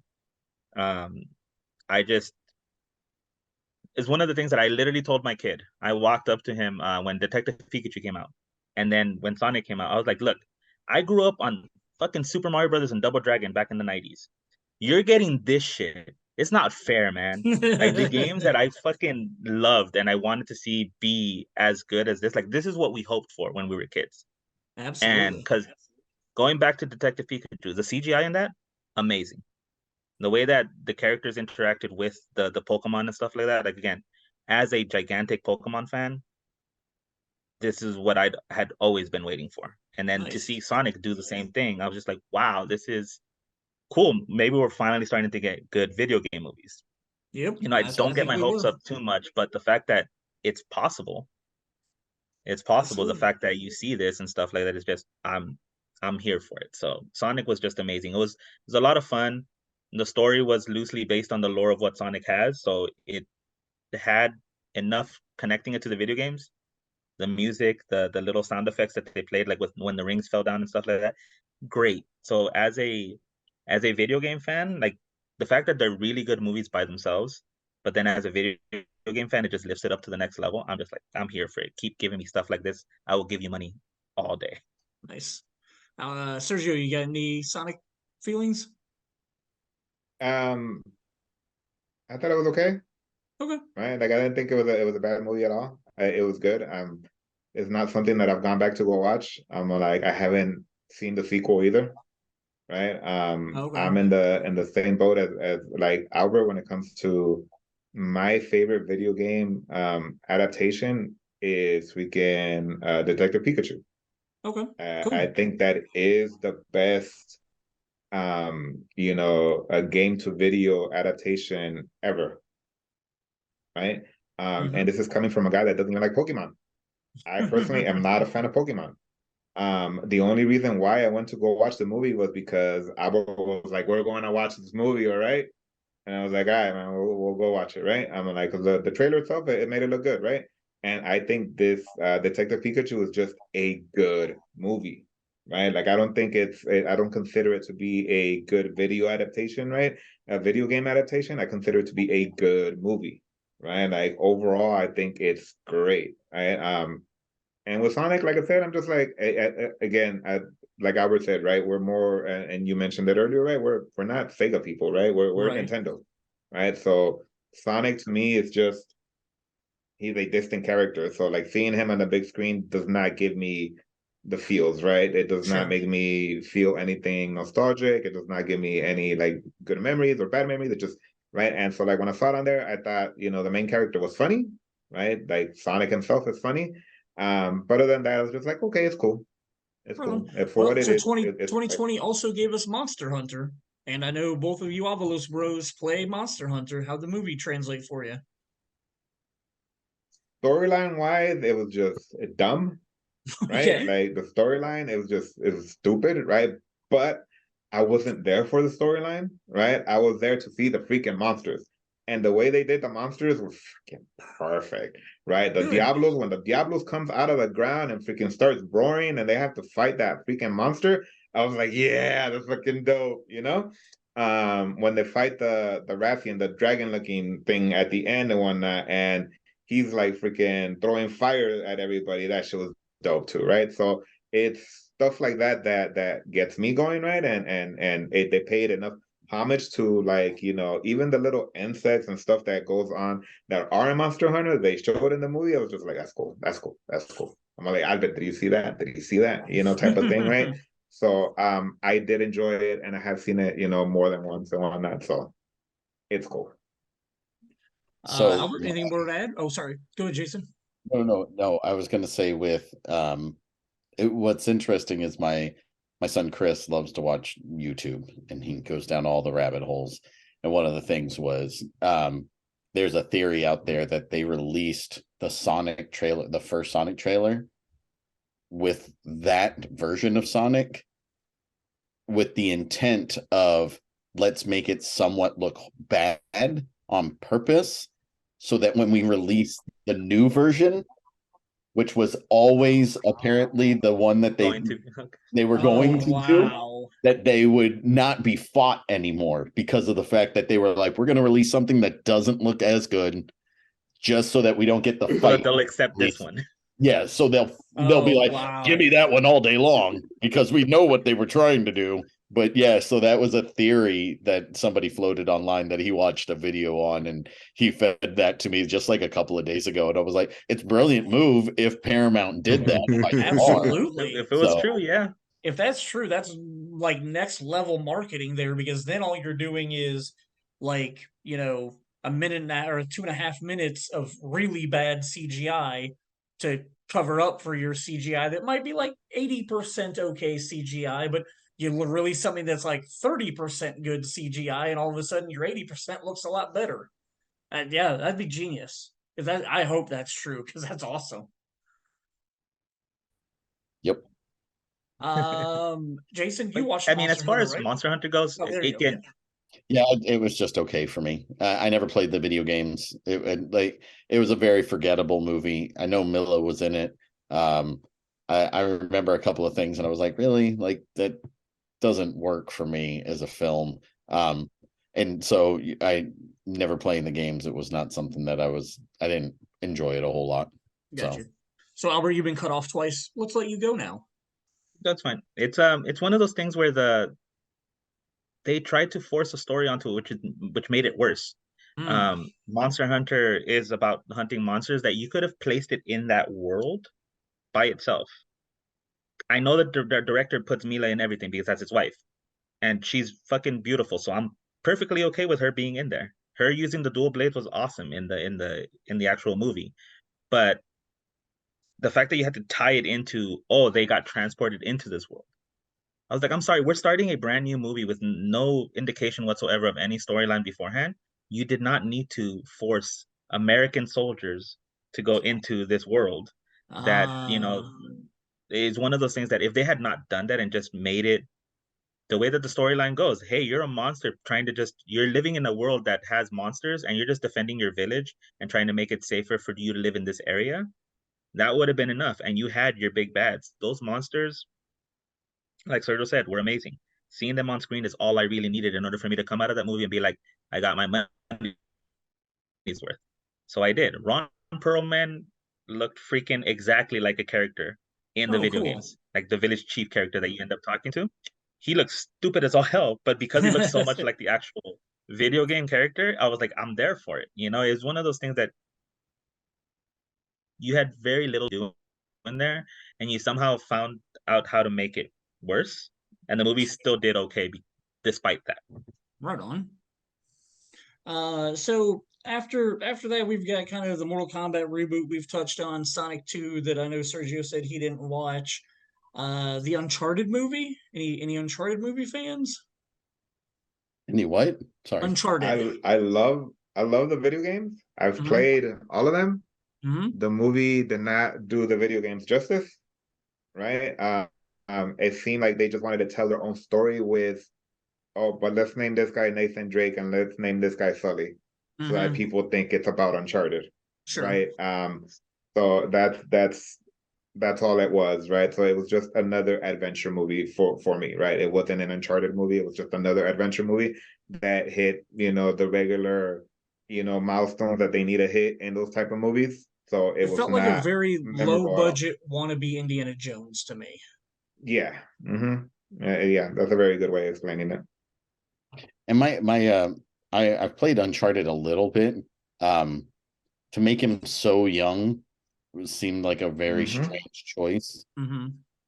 And I to have Mark Wahlberg as Sully as well was a very strange choice. Well, and Shane and I have talked about it previously, but like the Nathan Fillion fan film that was made and released on YouTube was so much better than that. And don't get me wrong, the weird part is like I like Tom Holland, I like Mark Wahlberg, so it's like almost anything they're willing to make, I'm willing to go watch. It's just I didn't have any fun, as much fun as I wanted. And then on top of that, a lot of the crazy, stupid, like set pieces, like stunts, the stunts that they were doing were all in the trailer. Watching the trailer, and you're doing all this crazy stuff on like that trail of boxes coming out of the plane, and it's like I've already seen this. And if you're a moviegoer, as avid as I am, or Shane, I don't know about if you guys go see movies nearly as often as we do. We're in the theater once a week, pretty much. And it's like, so I've watched that trailer 20 times, 15, 20 times before I see the movie. And so you saw the movie already. so I'm watching all the best parts of your film, like the heightened suspense moments. I've already seen them so many times. Give me something, and that's one of the things that I've complained about on these podcasts previously is like, don't give me everything in the trailer. You hold back some stuff, like how these people in Hollywood don't hold back a little bit more often, and how like Christopher Nolan and M. Night are the only ones who are allowed to hold back on their trailers anymore is something that makes no sense to me. Agreed. So the Halo TV series was absolute garbage. I don't even want to talk about it. I was not happy with it. And the Last of Us TV series I really did enjoy. And then we have next week, this coming week, on Thursday is Dungeons and Dragons. Is anybody excited for it? I'm looking forward to it. I want to see it. Okay. It looks It cool. looks It looks again. cool. It looks like it's gonna be Warcraft, but set in the Dungeons and Dragons world, and Sure. it looks like they're playing more into that, like playing each character's role because of your party. Like Sure. so, Okay. to me, as long as they focus on the characters as opposed to trying to tell an expansive story, I think you'll be fine. Oh, and I just remembered that you guys already corrected me that this isn't even based on a video game, so I don't even know why I'm bringing it up again. So that's all on my bad. I appreciate you guys going through all these movies with me and talking about stuff, and we now have come to what normally would be the end of the episode. We'd be wrapping things up, but we have two first-timers on with us today, and every time we have a first-timer on, we give them the Horowitz questionnaire. The Horowitz questionnaire started off as a 19-question thing that my buddy Troy put up on a blog post back in like 2005. We've the first couple people we made them do the whole thing. We've narrowed it down and kind of picked the 10 best questions out of the Horowitz questionnaire for time constraint purposes. So they aren't really for a discussion. We don't have to talk about everything. We just like to hear people's answers to these questions. Mr. Mayor, will you give question number 1? All right, so you guys can choose who goes first and who goes second, but we want to hear from both of you on each of these answers. What is the first film you ever remember seeing? Whether it was in the movie theater or at home, what film do you remember seeing first? I'll go first, I guess. For me, the first film I remember watching in movie theaters and I've been racking my brain for it is actually Jumanji, Robin Williams. Okay. That's the first one, and I had a blast watching it. So if we were talking about just my first movie overall, my mom is a huge Disney fan. So I probably watched one of the Disney, one of the Animated Renaissance, the classics. golden age of Disney during the 90s. So Nice. one of those for sure. But Jumanji is the first film I remember watching actually in movie theaters. Right on. Sergio? So, like in a movie theater, I want to say it was either freaking Child's Play. It was one of the first movies Hey! that I saw in a movie theater, right? Didn't see that coming. No wonder you love horror and films. yeah, I love horror films. Like I said, like one of my earlier memories of movies as well is watching, Nightmare on Elm Street, right? Nice. So that's why I love Nightmare on Elm Street. Nightmare on Elm Street is one of my favorite horror franchises. If it depends, like on the day, but it's usually my favorite one. It goes back and forth between Nightmare on Elm Street and Scream. Nice. So And that's but why as far I as the hate first horror movies. as far as like movies are concerned, like it was a movie in Spanish, right? Because obviously my parents they came over from El Salvador, right? And we used to watch movies on Telemundo all the time. My dad used to watch there was this duo, this brother duo that was called the Hermanos Almada, which means just the brothers Almada, right? And they did a lot of like straight to video movies, right? That were Western, right? But there were Latinos and there were Spanish and whatnot. And that's one of the very first movies that I remember watching. I would compare it to like Charles Bronson movies and whatnot. Right? So they were movies kind of like in that vein, right? But with them two in it, those two brothers in it. And that's the very first movie I remember watching. Nice. So question number 2 is, what is your favorite film of all time? That is very hard to answer, right? Just because I love movies, right? It depends on the day, right? But I'll give you I'll give you two of my favorite movies of all time. All right. Right. And again, it just depends on the day. Jurassic Park, right? Oh, very good one. And The Matrix. Another Right. very Those good one. two are two of my favorite movies of all time. I've seen them. I've seen both of them several times, and honestly, I'm the type of guy that, like Jason said, I need to be kind of like a collector, right? And with movies, I'm the same way where like I actually need to watch the whole franchise. So I end up watching, when I watch Jurassic Park, I watch, right now there's 6 of them, right? So I watch all 6, right? With The Matrix, just because I don't own the newest one, but if I did, I would probably watch all 4 Matrixes. Wait. Right? There's more than one Matrix movie? Yes. Yes. Jason, did you know this? I did not know this. They Shane. made more You know, than one Matrix film? they That's made weird. more than one. I'm gonna have They to made look a lot into more that. than just one. I'll have to So, look into that. I'll Oh, you're watch right. They all made 4 the of them, right? Animatrix. Yeah, I've seen the Animatrix. You're right. That's right. They did make. That's right. All right, Albert. But yeah. Same thing. It's really hard to pick. It depends on the Mhm. day. But I can give you like my favorite movie franchises. Like those are the ones that I will always put on. Is Okay. if I need to watch something or just to have something in the background, anything like that. The Bourne franchise. I absolutely Yeah. love Matt Damon as Jason Bourne. Sure. John Wick. So like I constantly flip back between those two. Okay. And I'm surprised because John Wick is just so recent, but it's such a good movie and Keanu's so good in it. The first But one's phenomenal. I'm sure you guys would both agree with this one. As like you can always throw on A New Hope.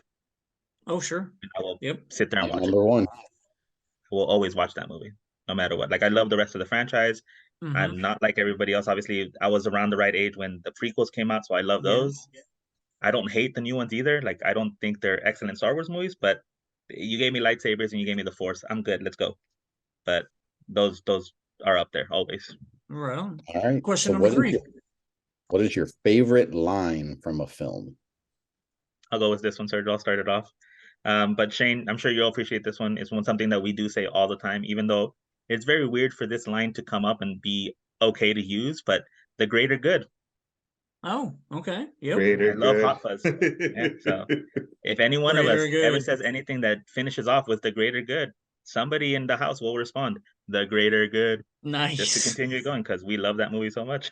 That is a great. I love that film. Sergio. Again, that's another one that's very hard to narrow down, right? Just because again, it's I'm like you, where I do watch a bunch of movies all the time, and there's certain movies that I'm just like, I remember certain lines from the movies just cause, right? Like, what's your favorite scary movie? Yeah, very good Right? one. Like Welcome to Jurassic Park, Mhm. right? Stuff like that. But one of the ones that I do quote a lot, that I do say a lot, just because it tends to be appropriate for the time, right? Is like, Mhm. I believe you zigged when you should have zagged, from The Waterboy. Oh, wow. Okay. All right. That's a good pull. I do use that line a lot, right? Okay. Not my favorite, right? But at the same time, it is very, I can insert that in a lot Sure. of places because I Sure. do fuck up a lot, right? All Right? right. But yeah, there's so many quotes. Question number 4. What film made you realize that movies are an art?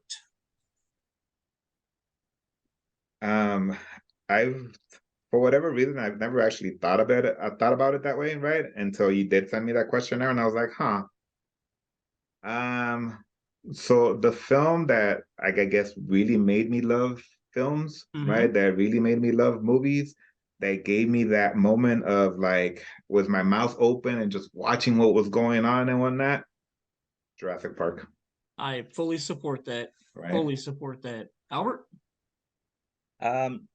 It I guess to me is one of two movies that for me, just because of after finishing them, you have that feeling of I was actually taken away Okay. based on either the film itself or maybe just the actors themselves. A New Hope, against one of the reasons why it's one of my favorites. Sure. It was one of the reasons. It's the reason I fell in love with the Star Wars franchise. It's you were transported to a galaxy far, far away. Mhm. And the music and everything about it is just you look back on that and it you feel something. The other movie that for whatever reason, just because it's a movie that had you told me the synopsis of it or gave me the storyline and stuff like that, I'd be like, oh, okay, but why is it so great, or why do you like it so much? And I guess it's because it was on TNT all the goddamn time. The Shawshank Redemption. Oh, word for sure. That That's a movie good one. is that's a piece of art right there. Yes, it is. Great storytelling. Absolutely. Very good. Question number 5, Mr. Mayor. What movie do you consider your guilty pleasure? Pretty much This is everything what- Sergio watches. To me, just because Yeah. again, the sheer amount of times that I saw it, and something that I can still watch to this day. And you tell me, it was like, do you like that movie? I'll be like, yeah, I like that movie. But I'm just like, yeah, I do like that movie a lot. Is The Princess Diaries. And Oh, it's Anne okay. Hathaway. It's just for something, for especially what I was 15, 16 at the time, for me to pick The Princess Diaries, but I still to this day I can watch it any given time. It's definitely a guilty pleasure. It's a movie that I'm just like, I'll admit to it, but I'll be a little hesitant to admit to it. And I'll be like, yeah, I love this movie. It's a good movie. Yeah, same thing. Sergio? Like I was, yeah, because I remember you sent me that questionnaire. I was thinking about it, and I was like, but I don't feel guilty about liking my Resident Evil movies. I'm like, I don't feel guilty about liking House of the Dead. I don't feel Oh, guilty you about should. liking all these movies that are supposed to be, bad movies or crappy movies. I was like, what do I actually like that I would be, like Albert said, a little embarrassed about saying that I like it, right? Like if Mhm. people were to look at because again, we have Voodoo, and on Voodoo we have I've bought well over 1,000 movies on there, right? So I'm like, so if people saw this, I'm like, which one would they be like? Okay, really, you own this, Sergio? This is you, Um, and it goes back to like how I told you earlier, right? That I was like, I'm not a rom-com guy. I'm not, Mhm. into like with lovey-dovey stories and whatnot. And I actually do have one of those in my list, and I'm just like, oh shit. I'm like, well, yeah, I do like this one. It's a Cinderella story that's not told in the usual way, right? Ella Enchanted. Oh, I don't know if you've okay. ever seen that, but Ella Enchanted with Anne Hathaway, Carrie Ells, Rebecca A. Fox, right? I actually do love that movie, and I have seen it multiple times. Hmm. And it's both a love story and a musical, which is just not me. You get Never me? ever would have. Again, I'm more of Nope. an action guy and horror guy, but that Cool. I'm gonna start sending you just pictures from that movie when I'm in the mood to mess with you. Question one. number 6. Who is your favorite actor or actress of all time? Go for it, Turtle. Yeah. That's hard to choose. But I really do like, again, I'm an action guy, so Schwarzenegger, right? Like Okay. most of the shenanigans that he's come out in, it's I can put on and just watch it. Or Keanu Reeves also, right? Like I like a lot of his stuff, for exception of his dramatic roles that aren't really all that good. But Albert, for the most part, I got you. Albert. For me, it's a tie between Jim Carrey. Nice. I He like that. always makes me laugh. Even in his Hmm. dramatic roles, he still knows how to insert funny things into anything, and he just, yeah, I love most of his movies, if not all of them. Or Matt Damon, amazingly enough. Like I Nice. saw him in Good Will Hunting. I saw him in The Talented Mr. Ripley.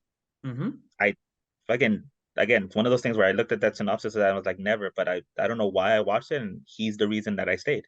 He's the reason that Nice. I stayed watching that movie. Like he's good in this movie, and then obviously Jason Bourne. So those two right there are pretty much my favorite actors. Great answer. Question 7, Mr. Mayor. Who is your favorite director of all time? This is one of those things where you don't really think about it that way, but I mean, just to say, because I know pretty much anything that he's made, I've watched, for the exception of maybe his first 2 movies. Spielberg. Okay. That's a great choice. Sergio? yeah, same with me. I've never really paid attention to directors. But actually, Jason mentioned somebody earlier that I was like, you know what? I have like most of his movies. He doesn't have a lot of movies, but the ones that he does, I'm like, I have enjoyed a lot. Is James Cameron. Nice. Yep. Right? Question number 8. Who is your favorite movie character of all time? The fucking Jason John Bourne, Wick. I assume, for Albert. Did you Actually, no. did you say John Wick, Sergio? Yeah. That's Okay. a good answer. All right, Albert. Actually, for me, just because of, again, it's I don't know what it is about it, but yeah, he's my favorite character of all time. Is Nicholas Angel, Sergeant Nicholas Angel. Oh, nice. Hot Fuzz. That's awesome. Yeah. Yeah, that's a good choice. Fucking off Question the number chain, 9. man. Question number 9, Mr. Mayor. What is your favorite movie-going snack food? This is such a basic answer, but popcorn. That's You can't- Jason's answer too, so you there's nothing wrong with cannot- that. It's never Same. what am I getting? It's always what else am I getting besides popcorn? Are you one of the popcorn is guys a that given. mixes candy in with your popcorn? We've had a couple of people say that. No, I can't. No, popcorn purist. Popcorn and Right butter. on. That's all you need. Right on. Sergio? Same with me. Popcorn. Word. Popcorn. Right There's on. just no way I can go to the movies and not have Sergio, popcorn. all those years of working in a theater, how do you not hate popcorn? I hate popcorn. I guess Jason still likes it too. I don't understand you guys, man. That smell every day of my life, just I So can't. I hated it while I was at the theater, Okay. right? But once I left the theater, and I was like, I need to have popcorn. You get me? Alright. Once I quit the theater, I was just like, no, popcorn. I always have to have popcorn. Like Uh-huh. candies, I almost always get Reese's Pieces, right? Nice. But popcorn is always there though. We have had people even that say if- we need to divide this between hot food like popcorn and candy. So Albert, if you had your popcorn already, what would your candy go to be? Bunch of crunch. Right on. Very cool. Yeah. Last question. They are making the Avalos Brothers movie. And I am going to make you guys do a little bit more than the number 10 question, which is who would play you in the film. I want you to cast both of you. Who plays you and who plays your brother in the movie? I want to know who your Avalos brother duo is for this. Huh. Are there enough Latino actors for us to be able to pick 2 of them? Well, we've established We'll we don't see. need. I They don't mean- need to be Latino. Oh, good point. Yeah, Give exactly. me With 2 the way white guys. Hollywood is, I was You just like, need a they're gonna tan. be white anyways. You just know, need a tan. they're gonna be white with a tan. Like I didn't actually think about Albert. The one that I thought for me though was fucking Danny DeVito. You know, Okay. Okay. I would have. Look at Jay Fu. You killed him. I'm gonna make a comment, but I'm gonna wait until after this is done. So if you then I had would to have to cast think Albert. about Albert. Okay, Albert, who plays you in your movie? Actually, what's funny, I was thinking about it, I was like, the one that popped into my head immediately, which is what I'm gonna go with, is Nathan Lane. Oh, okay. All right. Okay. Yeah. Yeah. I could I was like, see that for both of you, and now I'm trying to picture this movie of Danny DeVito and Nathan Lane. That could be a lot of fun. Okay, so since I was out in California at one point, who would play me in your movie?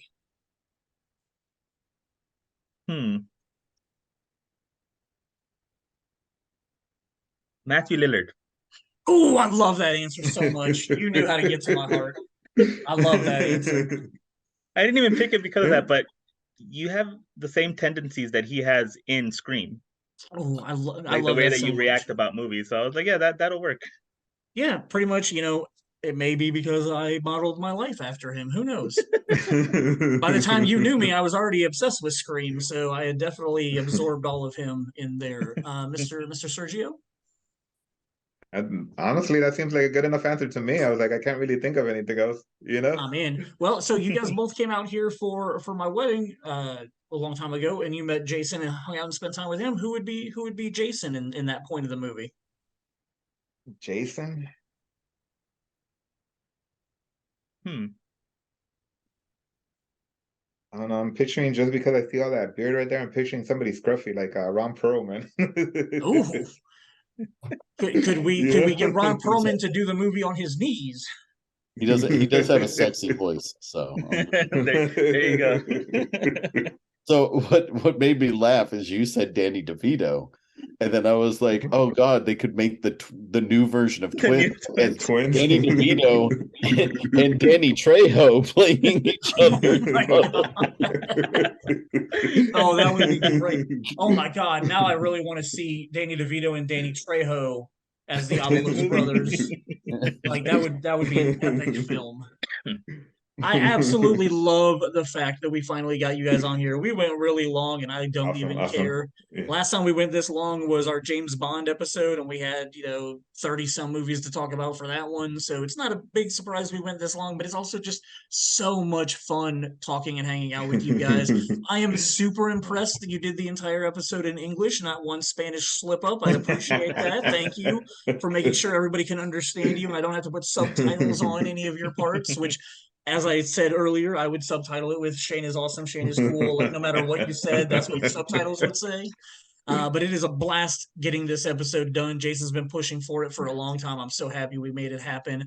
Our next episode is the May episode, and it is our standard May the 4th episode. We usually try to get episodes out on the 1st. Last month, we had a render issue where whatever happened with Adobe Premiere, it rendered it improperly, and I got it up a couple days late, but this will be out on April 1st, and then our May episode will be coming out on May 4th, because every year we do a May the 4th episode, which will be Star Wars themed like it is every year. This will be our fourth Star Wars episode, so it should be a lot of fun. We know one of our guests, 4 on 4, yeah. We know one of our guests. We got to figure out who our 4th one is going to be, so I can't really announce who's going to be on here with us right now, but it will be a Star Wars awesome episode again. Although, I don't know, Jason's not entirely caught up on all the Star Wars stuff, so maybe that's your goal between now and the May the 4th episode. I will pay for your Disney Plus for a month. We'll write it off as a business expense. Yeah. So, all right, everybody that's listened to us for this far, I appreciate you listening to episode 73. And next month we will be back with Star Wars stuff. Thank you to the Avalos brothers for being on here with us. No problem. No problem. And thank you for having us. Peace. You want to say goodbye in Spanish? I'll let you do that. Adios.